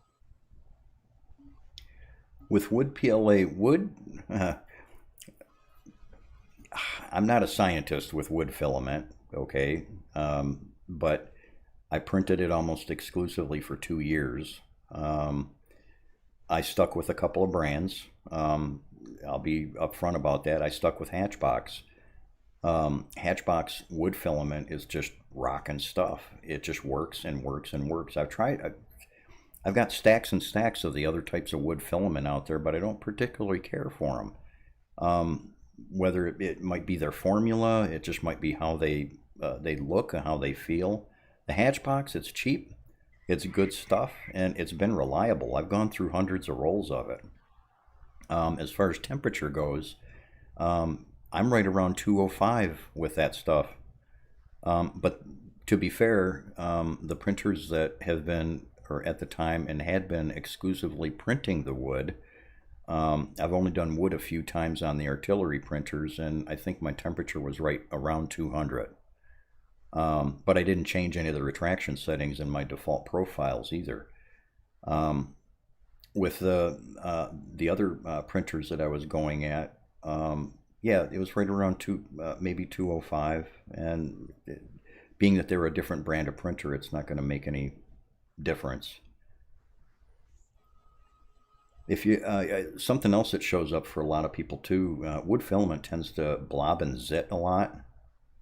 Okay, if you're getting blobs and zits and everything like that, you definitely have to work with your retraction a little bit. That's going to bring up another myth. You're going to get the guys out there that are going to say, "Oh, wood filament is abrasive on the nozzles." Bullshit. I've got a 2-year nozzle on one printer that printed wood exclusively, and it still prints perfectly fine after that If whole you tell me time. it's brass, I'm gonna say you're full of shit. I'm just saying right now. Shall I prove it to you? It's a brass one? Absolutely, sir. I've never seen a brass one hold up that well. I don't know what you guys are doing to your nozzles then. Now, to be fair, all right, I'll say this much. The only variable in this particular case is those are E3D nozzles. But it's just the E3D brass. And I'm going to tell you something as a guy who messes around with metals all the time and machining tools. What is harder, wood or brass? Obviously brass. Okay. Wood filament, okay, what is the difference between it and plastic? Or cornstarch, we'll go with PLA. I don't know. I've had them chew up. I mean, it might be because they're cheap brass. Now, some of the things but you have, from time to time, you've printed other materials, right? Have you Of only course. ever exclusively printed PLA? No. Okay, there you go. These machines exclusively printing PLA and wood PLA. Those nozzles are working fine after 2 years. It's not because I'm lazy, and it's not like I don't have dude, I've got a mason jar filled with nozzles, okay, for replacements if and when I ever need them, and just due to the amount of printers that are here, okay? But I don't change them unless they need changing, all right? Filaments that will shred your nozzles even after a quarter of a roll or less. Glow in the dark. Yes, sir. Glow in the dark. I found that out the hard way, man. I thought I did a few glow in the darks here and there on a random. I went from a 0.4 to a 1. Somebody even posted a picture in the group just not too long ago. I'll get back on that just in a second here. I'm getting pinged in WeChat. That might be somebody from China. Hang on here.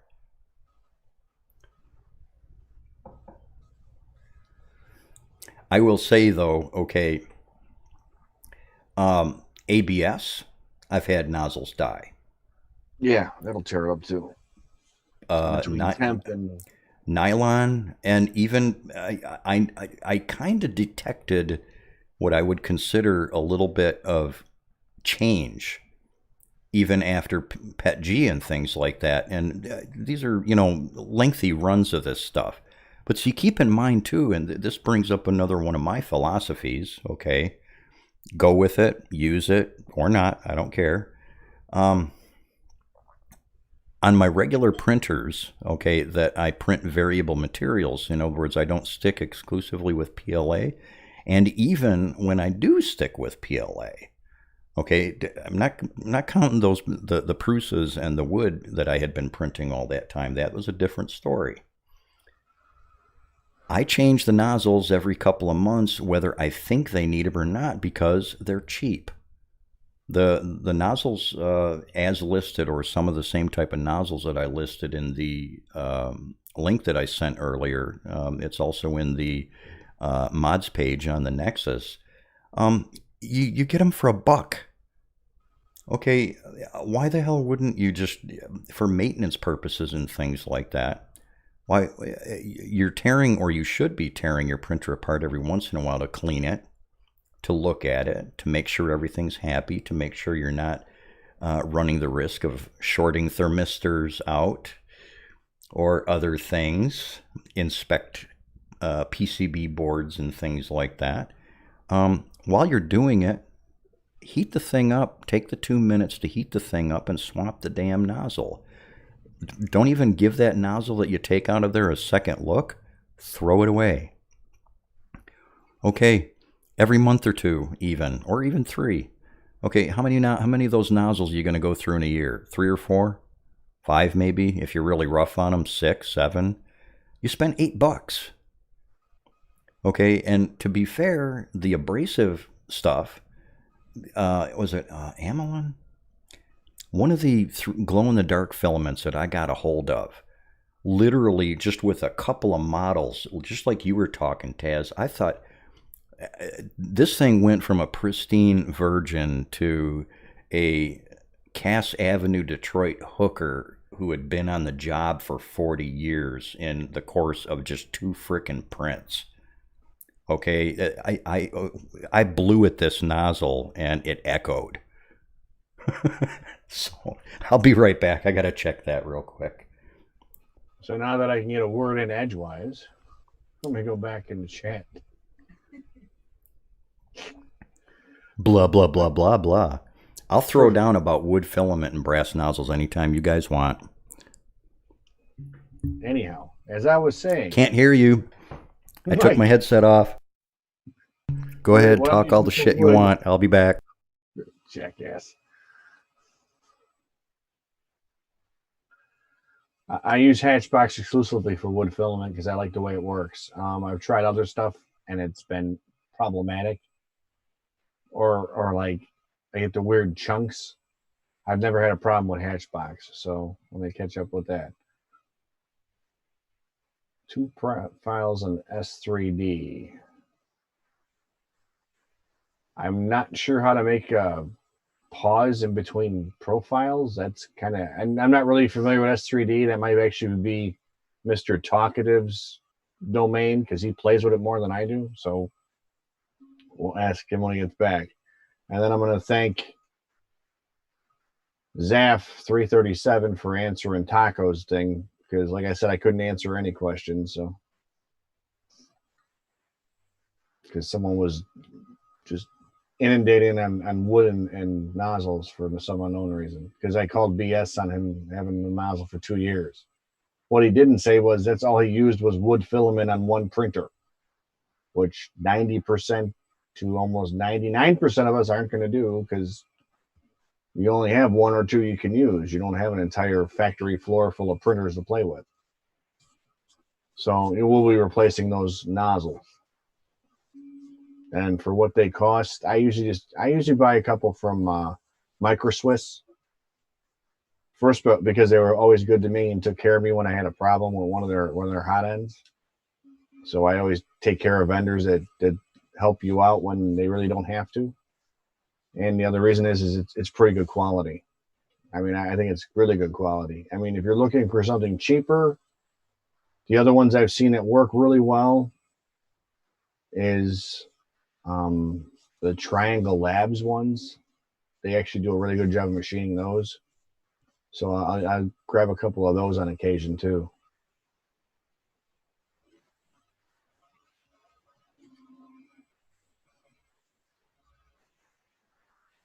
Does not show profiles.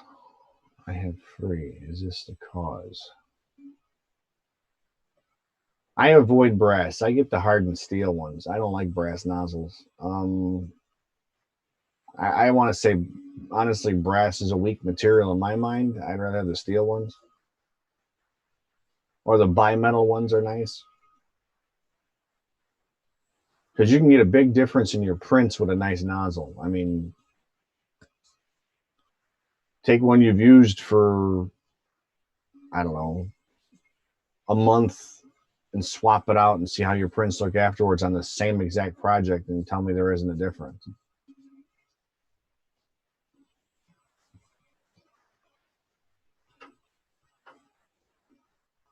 Yeah, he's working in Cura. I don't know why he's not. I mean, you have to import your profiles. So if you didn't import them yet, they're not going to show up.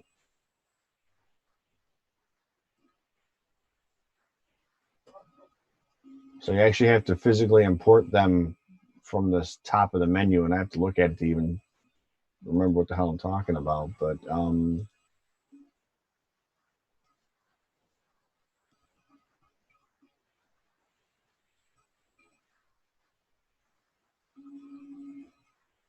if you go into manage, it's printer, manage printers, and then there's alongside you can see profiles, and then there's going to be an import option where you can import all your profiles.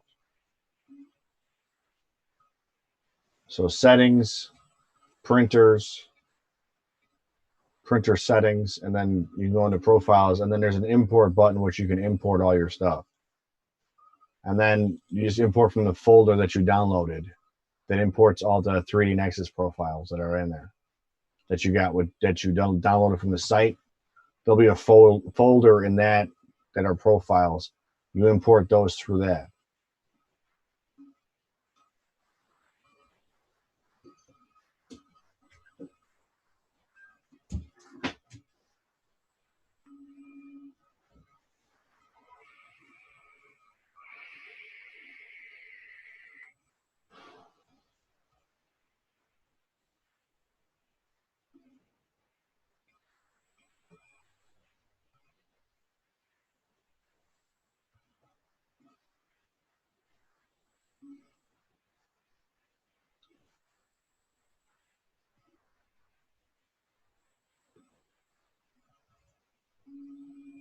Yeah, it takes you a minute to wrap your head around it.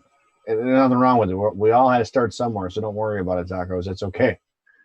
It helps to have somebody show you. It's a lot easier than having to learn it all yourself. Let me tell you.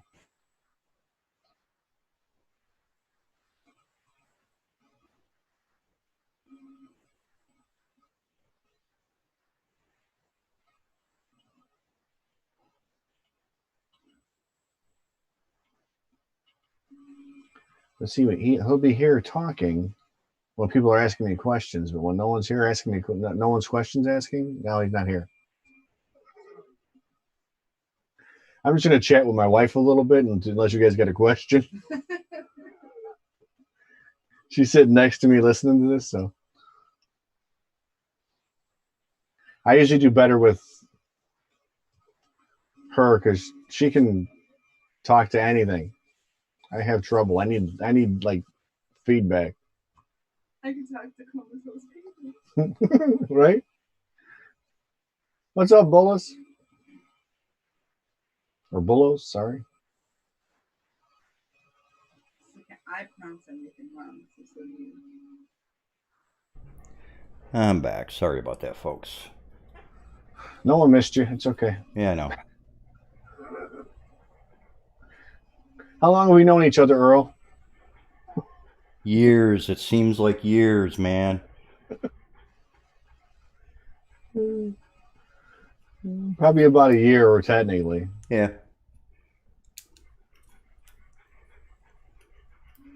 Seems like years, man. But it's like old friends, so it's okay. We have those kind of personalities, I guess. Hey, Bolus. I just, age before beauty, so I let him walk all over me. I'm being nice. I'm proud of my age.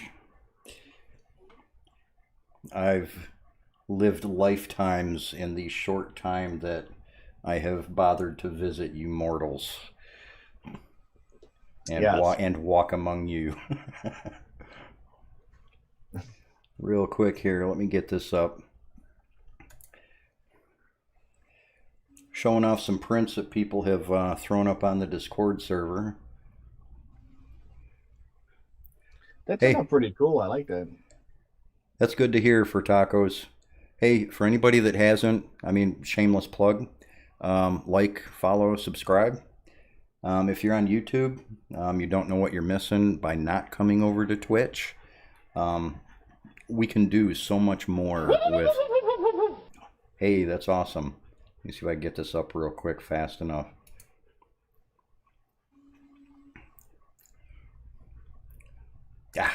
I wasn't fast enough.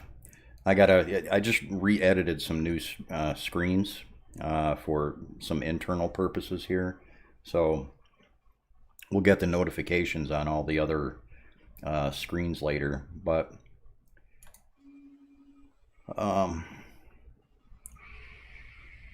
where was I going? Oh, yeah, like, follow, subscribe, YouTube or Twitch. I mean, it's totally up to you. But like I said, Twitch is a lot better.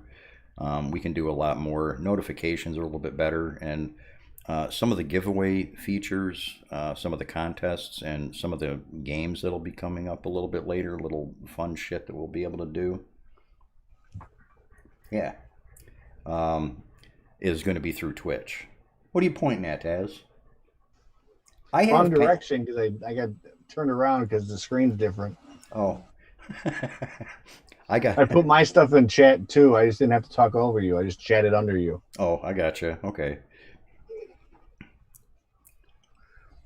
This way I don't got to compete. La la la. Well, I have to. Okay, I've got one eye going over here. I've got another eye that is constantly going lazy. I think probably after I do this for any great length of time again. Steve Buscemi? Is that the guy, the actor's name? Buscemi? Buscemi. Okay, I'm from Detroit, so it's Buscemi, right? Buscemi. Okay. My wife is rolling her eyes and she mispronounces everything. Sorry. Hey, I come from a German family, Danish actually, but a German family whose mother, for the life of her, could not pronounce the word lasagna properly. It always ended up lasagna.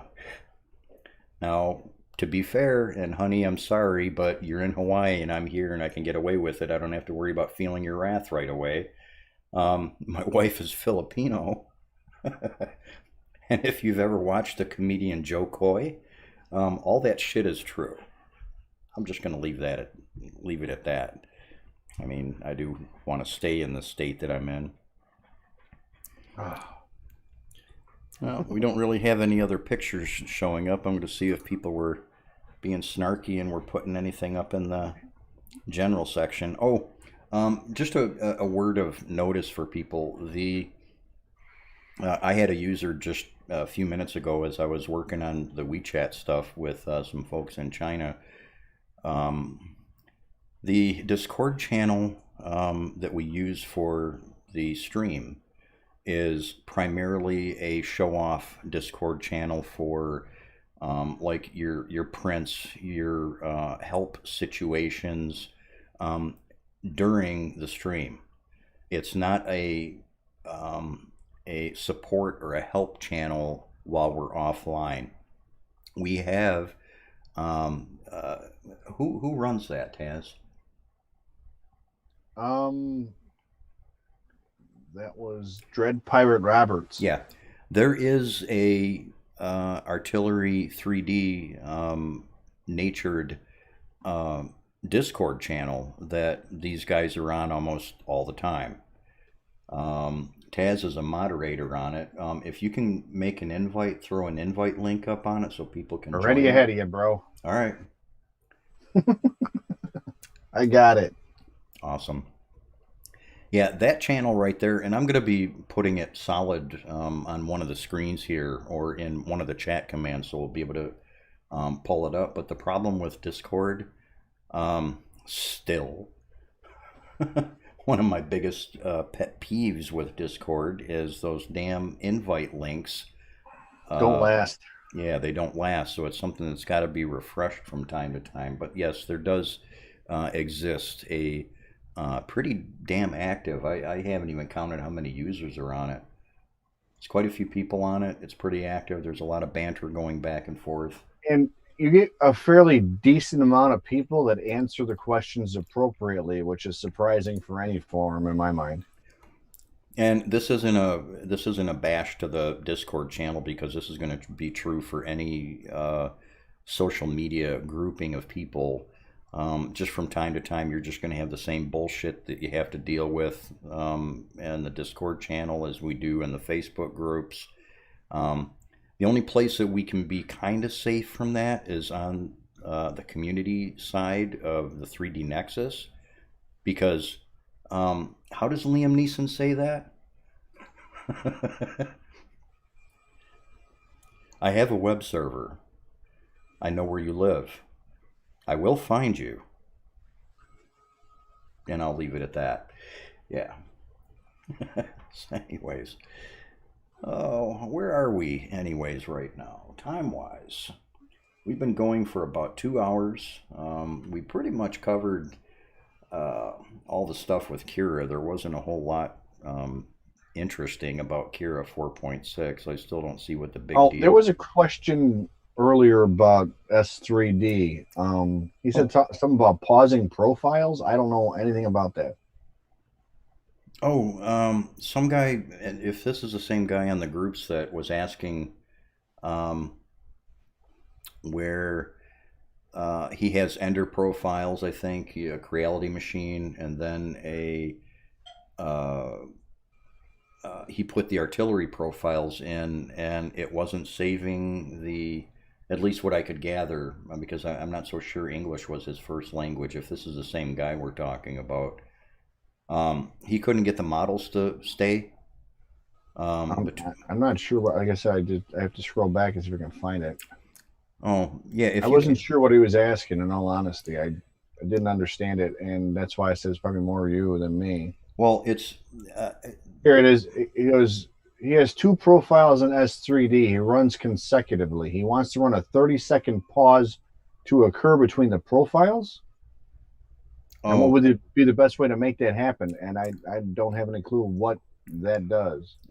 You're getting to calling the pause command in a similar fashion that we want to or would like to with the M600 command in the other slicers, which we already know how that works, and which it doesn't. Because the TFT touchscreen blocks M600 commands. Sometimes it'll actually let it go through partly and move the nozzle forward, and then put it right back and start off where it was going off, where we left off. Other than that, you're not going to get a pause. The only way I found to actually get other than doing it manually on the screen, is through Octoprint. You can actually hit the pause command and it will pause. But other than that, you ain't getting past that screen. Yeah, Robert, are you just trying to do multicolor prints? Is that all you're trying to do?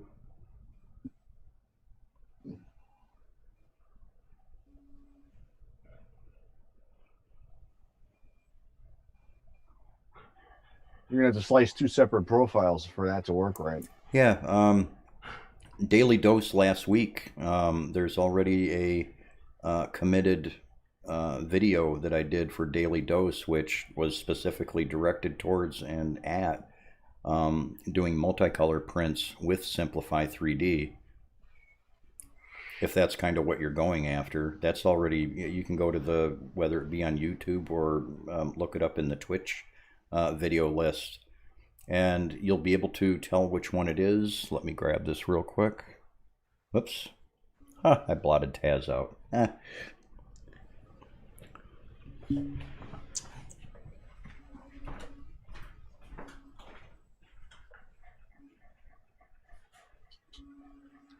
As far as changing the start code, you could do that yourself, Bolos. You could actually do your own start code and change the purge line to go across the bed. Just change your X and Y coordinates. Honestly, off the top of my head, unless I looked at it, I couldn't tell you what they should be. But something stopped running. Hold on. I know something just stopped running. I can hear it. I already know what's going to happen. You're going to see my T-shirt through this, but if you look for the artillery logo, that's so cool. Ooh. If you look for the video that has the artillery logo, it's green on the build plate to the printer. That's the video and daily dose, and it should also be titled multicolor prints with Simplify 3D too. So Bullis was asking about changing the purge to go across instead of down the bed. That's just changing your coordinates, right? Yeah, that's all it is. I mean, I don't know what the exact settings would be. Like I said, I don't have it in front of me, so you just change that coding to go the opposite direction, and it does the same thing. Yeah, you just change the Y's in those lines that are in the start codes in my profiles, anyways. You just change a piece of the part. Shit. You just change the Y commands to X's, and you should be okay.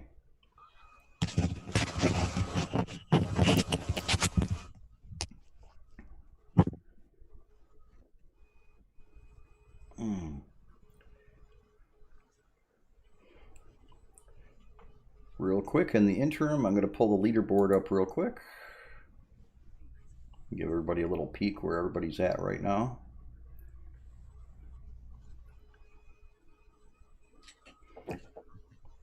One of these days I'll have an active list up for all of the subscribers and everything.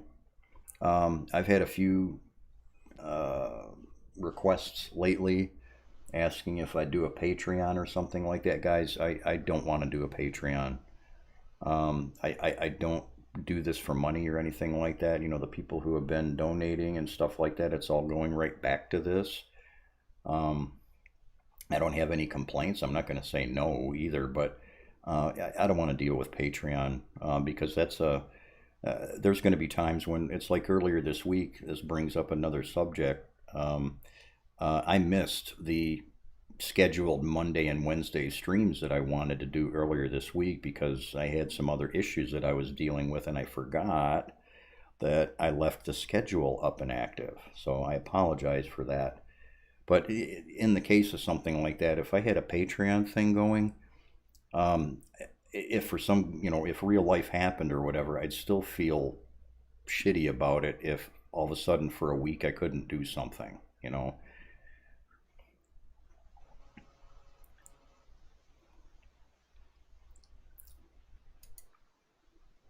There we are. Oh, and I can publicly announce the Skittles GUI has been made public. You can now go to the 3D Nexus website and download the Skittles UI. There's no longer a passcode for it, so all of you are free to grab it and throw it on your system. Give it a try, play with it if you like, use it if you want. If not, that's okay too. Yeah, get this up real quick here.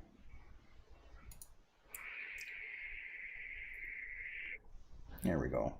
For those that may be new and aren't sure what that is the Skittles GUI on the bottom.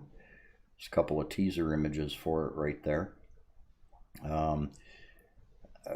Some people expressed their desire for something a little bit closer to the artillery default, and this is my take on it. I went a little colorful with it, and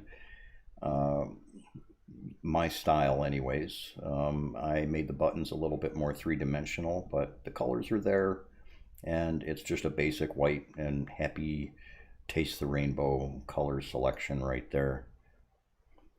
There's also for the new people that aren't aware of it, there's also already been released the D-Blue GUI. Those are still going to be, for right now, in the file section that is listed as 3DN GUI or 3DN pre-releases. I'm not going to move them right away because there's so many links out there for them right now. But there's also the D-Blue GUI. Those are to be used with the Marlin Advanced 1.19 firmware that I released. Which brings me to the last part of that subject, thank God. I'm retroactively carrying all of these GUIs, the advanced GUI, which has been partially done already, the D-Blue GUI, and also the Skittles GUI, over to the factory default firmware, so you guys who don't want to use the Bullis, I was waiting for you to make a comment about that. Let's go with Santa. Well, everybody was nicknaming him Gandalf. Yes. I keep trying to talk him into wearing the hat, but he never brings it. He's still been hunting for it last I looked. Okay, let me get off of this screen here and quit bugging people with that. There we go.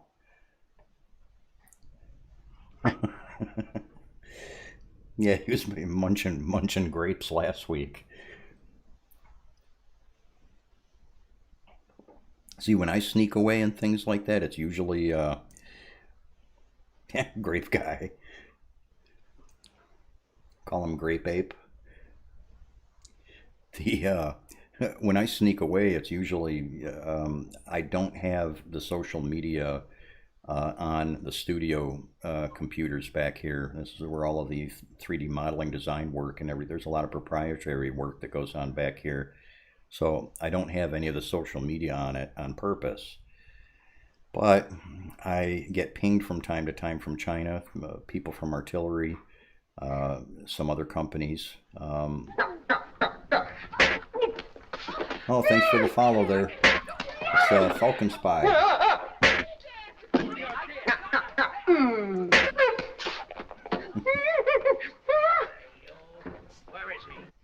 Yeah, appreciate the follows.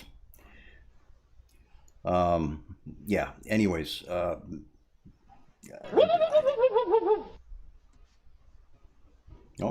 there's another follower. Thanks, guys. Really appreciate it. Now that people are actually remembering to hit the follow buttons and things like that, I'm going to start throwing some surprises in the alerts so that they're not the same all the time. I'll get with it. It's been, especially over the last 2 weeks, we've had some hardware changes, a couple of software changes and things like that for the streaming stuff. I try to be prepared, but between the support, the GUIs, the handling of the 3D Nexus website and my 2 other websites, my other 2 businesses, all of the lovely PMs that I get from everybody, and I'm not directing that exclusively towards the Artillery people. I get a lot of PMs every day, sometimes well over 100. So Well, that's awesome, Len. Take your time setting it up. Check everything. Don't try and race. There's no prize at the finish if you finish fast, because usually it means bad prints. Yep. And yeah, Len, I don't know if you were here earlier. We were, Nothing wrong with my mic. Keep giving him shit, guys. Yeah, there is.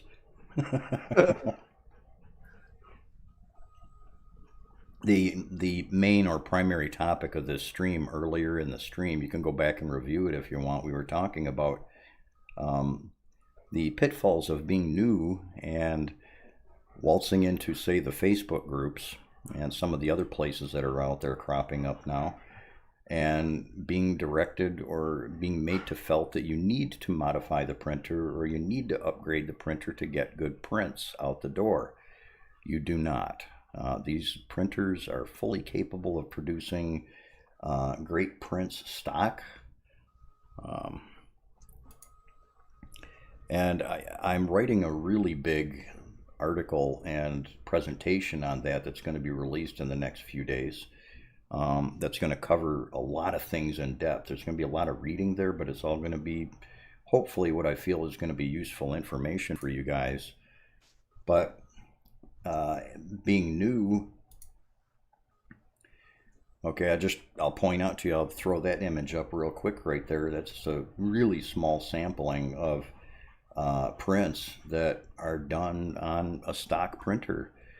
Short of, as far as modifications go, you'll see on the main screen the lab computer or the lab cam that I have on the other main screen. The only real mods that are on those printers is a better build plate surface than what is found on the stock models, and a fan modification. All of those prints right there, as far as the details go and everything like that, they'll really test any printer for that matter. And you're fully capable. Start with a good set of profiles. Of course, being biased and everything, I'll recommend the 3DN/3D Nexus profiles because I wrote the darn things and I know they work. But there are other users out there who have also created profiles that they may work, they may not work. I don't know. I haven't tried them. But don't be afraid. But if all of a sudden out the door, you shouldn't be expecting perfect prints right out the door. The test models that are coming on the USBs when you get them are already pre-sliced with a set of settings that they're good, but they're not always optimal.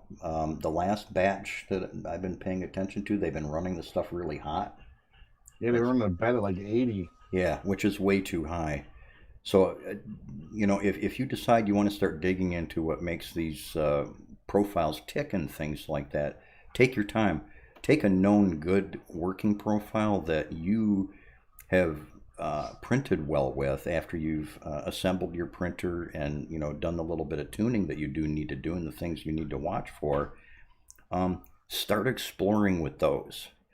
Don't try writing something from scratch. And most of the slicers, the defaults that they have for like their default FFF machines, whatever you want to call them or whatever they call them, they're not always going to be dead on. So you're better off just grabbing something from the community that the community is already happy with and been working with. And if things are out of place or out of the ordinary, post those pictures up and ask people about what potentially could be going on. And go slow with the advice too, because you're going to get good advice and you're going to get bad advice. That's a proven fact right there. Well, as far as tightening up that extruder part, don't run those really tight. It should be hand tight, not overly tightened. And the other thing is those small bearings sometimes are not working properly. I've replaced them myself. I've replaced about 4 total on both printers because they're like sandpaper. So yeah, so that bolt, if you crank that down, you're going to start pushing it against that gear and it's going to make it too tight. You don't want to do that. It just has to be hand tight. You're not using a torque wrench to get it into place. Yeah, and the same is true for the people at the other end of the extruder. It has been also proven that you can tighten the PCB board too tight to the extruder motor. Yeah, and that's something worth checking too. Back those beasties off and then retighten them and make sure they're not too tight. This brings up to light something else too that a lot of people may not be considering with what they're calling Z-banding, or the really radically weird looking layer lines that are just kind of randomly working themselves up the prints. I've had more than a few recently, and this may, I don't know, it may be because of refurbs, it may be because something at the factory, or even a couple of these people have been printing for a long time. The screws that hold the extruder assembly onto the bracket that are on the X carriage, there's 3 screws. Yeah, 3. Those guys get loose too, and those guys will kind of give you an intermittent or non predictable wobble in your extruder, that you'll beat your head. And that happened to one of the printers here actually, and the only reason I caught it doing that was I was doing maintenance, and I just happened to have it tore down, and when I grabbed the extruder and everything, I noticed that I could actually shift it around a little bit. So that's something to look at too. I'll get a picture of that put up here pretty soon, because that's one of the things you want to watch for. If you've got some really weird Z banding that you can't figure out, and you've already gone through all the other advice that everybody has given you, that's the one thing that nobody checks.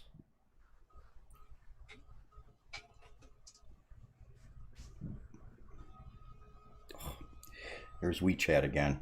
Hang on, I'll be right back again. Sorry, folks. I'm trying to get a hold of some news for you guys that I'm hoping to be able to give you tonight, and I'm keeping my fingers crossed for it. That's the only reason I'm succumbing to having to dive for a minute here. I'll be right back.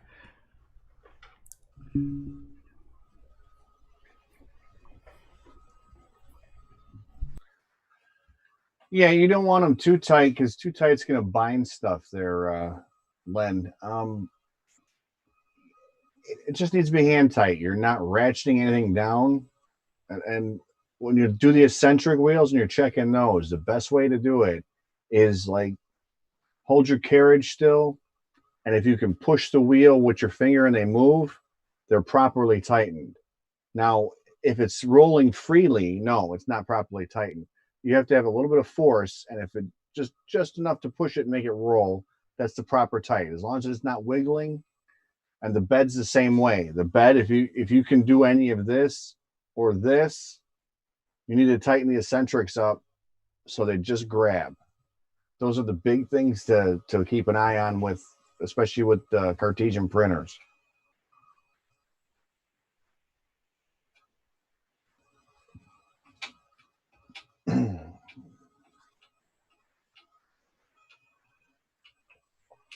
Oh, it's making noise because it's catching something on a print.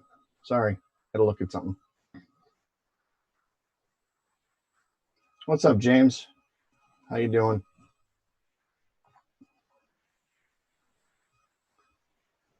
But yeah, and the other thing you want to check is your ribbons. Everyone messes those up for some reason.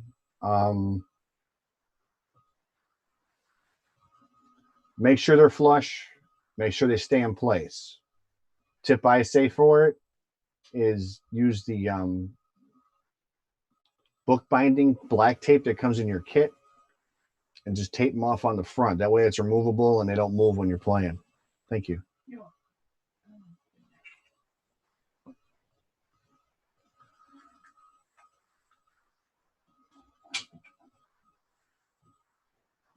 I'm actually supposed to get an Elegoo Mars in Monday, so I haven't played with any resin yet. Earl does a lot of resin printing. Monday's going to be my first foray into resin. Any asteroids?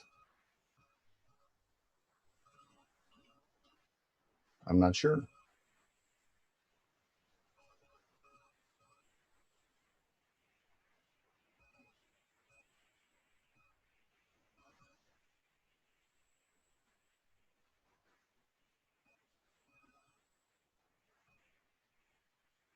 But I like to say the biggest thing that gets everyone hung up on this stuff is how fast you can put this printer together, and that's not the goal.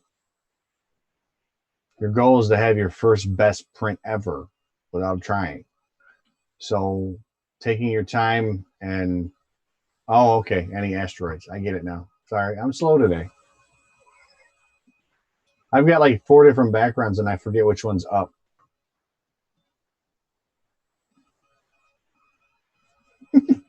No, I don't have a good area for resin. I'm taking over the kitchen. I'm not going to do it in my office because I know it's not a good place. But the kitchen, I actually have an exhaust fan, so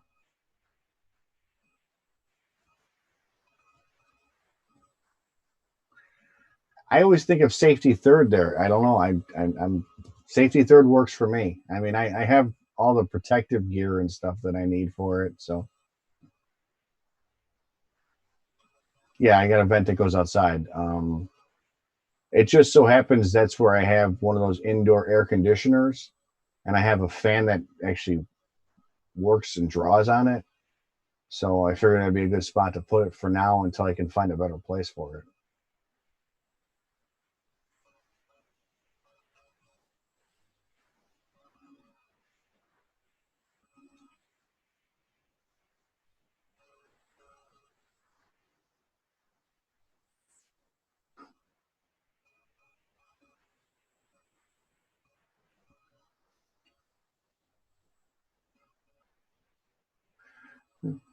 The kitchen table we rarely use in this house for some reason. I mean, it winds up being the collect all for everything in the house. So that's why it's safe because we usually wind up eating together as a family in our front room with TV trays. I don't know why. It just kind of turned into that over the years as they got older. And that's kind of where we eat. So it isn't like we have it where I'm not gonna have it where we prepare food. So it's not in the actual kitchen itself. It's in the dining area of the kitchen. So the table is away from all the counters and all the food production. So no, I know it is. Like I said, I'm very careful with stuff. Like I said, it's away from everything that would cause harm to pets or humans. So the purpose of a raft or support. So a raft is going to be something where you have possibly you're having adhesion trouble or something small part like let me see, there's something sitting around. For example, if you were printing something like in this direction, so you have these points that need to grab, but you need to print it this way for whatever reason, you're going to want a raft so it's not on a weak point, so it has something to grab onto, so it's not getting kicked back and forth. Um, Supports are obviously to make a long bridge. So if you're going to do something like this long, and you want to get it, you would put supports in here to keep it from sagging or losing its mass. It's the best way I can explain it. I mean, and you get a feel for it. Most of the slicers actually tell you you're going to need supports. It'll show up red, like in Cura. If you look at it, if you see like a weird red line, it's telling you that that's a long bridge and you probably should put support in there. And I think I want to say if it's over 45 degrees, they usually tell you to put supports in it.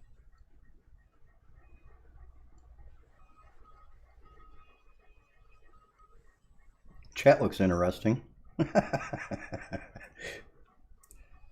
What's that? Oh, the part about your wife killing you. Oh, we were talking about the resins. I'm supposed to have the resin printer Monday. I said it's my first foray into it. I said you're the big resin guy, so I'm following your lead on all this stuff. Yeah. And I said, I'm safety third. I really don't really do safety. This is going to be great too, because this is going to give me an opportunity to have somebody to work with firsthand that doesn't know a whole lot about it. So they'll be kind of, I'm hoping we can work this into the streams and everything too. So that's going to be another part of this channel too. For tacos, I'll get to that in just a second. The for those that do know me well enough from the groups and the other parts of the community and things like that, if you think I'm an asshole with FDM printers and a little bit of a chip on the shoulder, I'm even worse with the resin printers because I've been doing that for quite some time too. A lot of the work that I do that isn't directly involved with internet stuff, is involved with casting, mold making, modeling, both hand sculpture type stuff as well as designing and 3D modeling. FDM printers are great. Do a lot of work with that stuff for the work I do, 3D gaming terrain, organic models and things like that, but it just can't and never will compare to what you can do with a resin printer. That's also going to be a feature of some of the subjects of some of these streams, to kind of get some of you guys that are going to be interested in that. And it's also going to bring a whole bunch of other people into the channel too. So it's going to bring the community together a little bit more. Plus, I've got some of the more well-known modelers that I've gotten to know that are pretty popular out there right now, and some you may not have even heard of, that may be visiting from time to time and joining in on the streams and answering some questions and things like that. Yeah, Bolus, I'm a busy guy. That's why these streams end up being so long sometimes too, because I want to make sure I get my time in there. I want to make sure, when it's time to tuck you guys into bed, you guys are all happy. I don't do things fast. When we talk about print speeds and things like that, it's not just that. So, as far as SLA printers, SLA, DLP, we won't get into the arguments about what and how the terms are different and interchangeably used. Right now, just a little bit of background. I've had a handful of different brands, used a handful of different brands over the years. I was with the Wanhao company for over 3 years. I was really involved with the movement forward and the future iterations, or the then future iterations of the Wanhao D7, which after a short time, most of the resin printers that you see out there being thrown at you right now in the market came from the popularity of that printer. Back during that time, I was initially writing the profiles for the company and releasing them to the community and the public, as well as helping, technologically speaking, them and some of the other companies at the time getting over some of the hurdles and some of the issues that we were encountering with those printers. As far as what's out there good on the market right now, something that's worth jumping into, I've looked at all of the newer crops that are out there in the market. As a matter of fact, I've got some scheduled coming in myself here, both after testing some early releases, as well as people whose findings and opinions that I trust, that I can go by. I know what they're talking about, and if they say something is working as expected, it is. Right now, my popular pick is going to be the Elegoo Mars as a first printer for you guys getting into resin printing. That's the recommendation I got and I went with, so yeah, we'll see.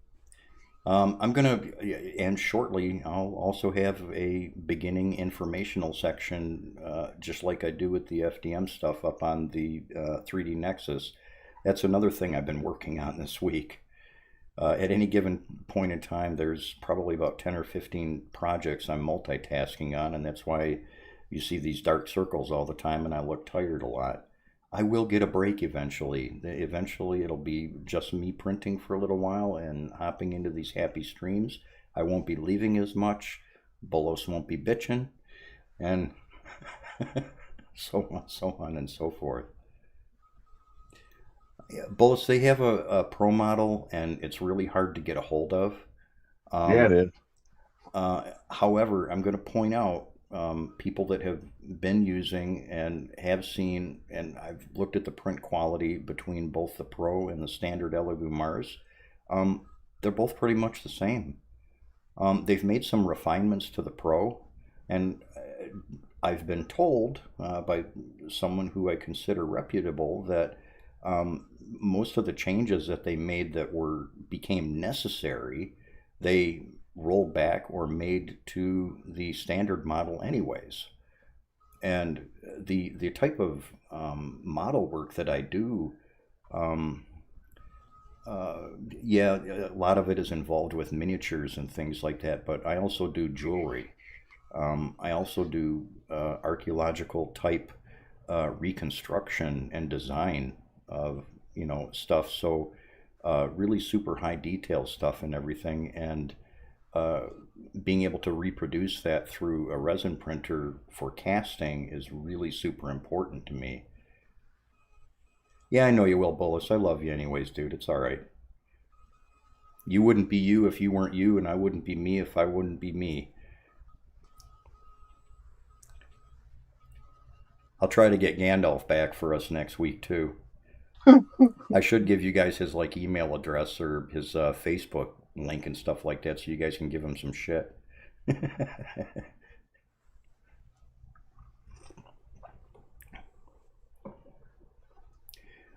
Roxas, you bring up a really important point. Hey guys, tell you what, just so I can keep the topic of the stream for repeatability and for people that don't have any interest in this other stuff for watching, um, let me shut the stream down and then we'll go into after hours and then we can go to holy hell with resin printers and things like that and go rock into the walls with that. You guys feel okay with that? The stream's already 2.5 hours long, and the last one we were hitting 4.5 hours or something like that, or almost. Yeah, it's fun to edit, isn't it? Yeah. Yeah. Okay. We're gonna knock the stream down just real quick, people. Skittles GUI is open to the public. It's on 3D Nexus in the file section. Well, yeah, true, Roxas. That's I'm kind of the boss and everything like that, but I'm doing this for you guys. So I'm kind of trying to He accommodate. thinks he's the boss. I'm going to tell you that one. He sure talks over me enough to be the boss. So, yeah. Anyways, real quick, we're going to shut the stream down, but I'm going to fire it right back up. I'll give Taz a chance to hit the bathroom if he needs to go. I really need to take a leak myself, so give us 5 minutes, maybe 10 minutes at the worst. We'll go into after hours. The stream will be firing right back up, but I want to lock this down. Appreciate everybody that's been watching and following. Thanks for the subs and the likes. Appreciate it. Yeah, if you haven't liked and subbed and subscribed, please do that. I mean, it's just going to help the channel, build the channel up a little bit, and plus it kind of tells us how we're doing. And also, I just do want to add, and this is right at the ass end of the stream, can you just get a bedpan? We're all guys here.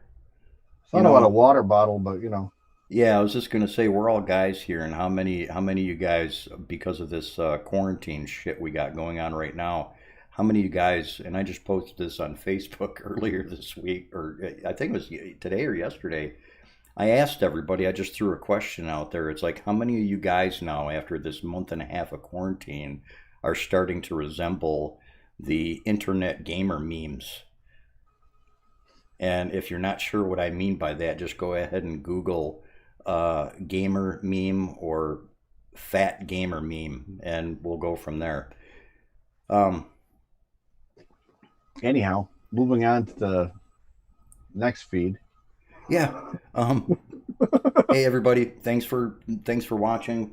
We'll be back up in 10 minutes or less, and we'll go from there. Thanks, guys. See ya. See you guys in after hours.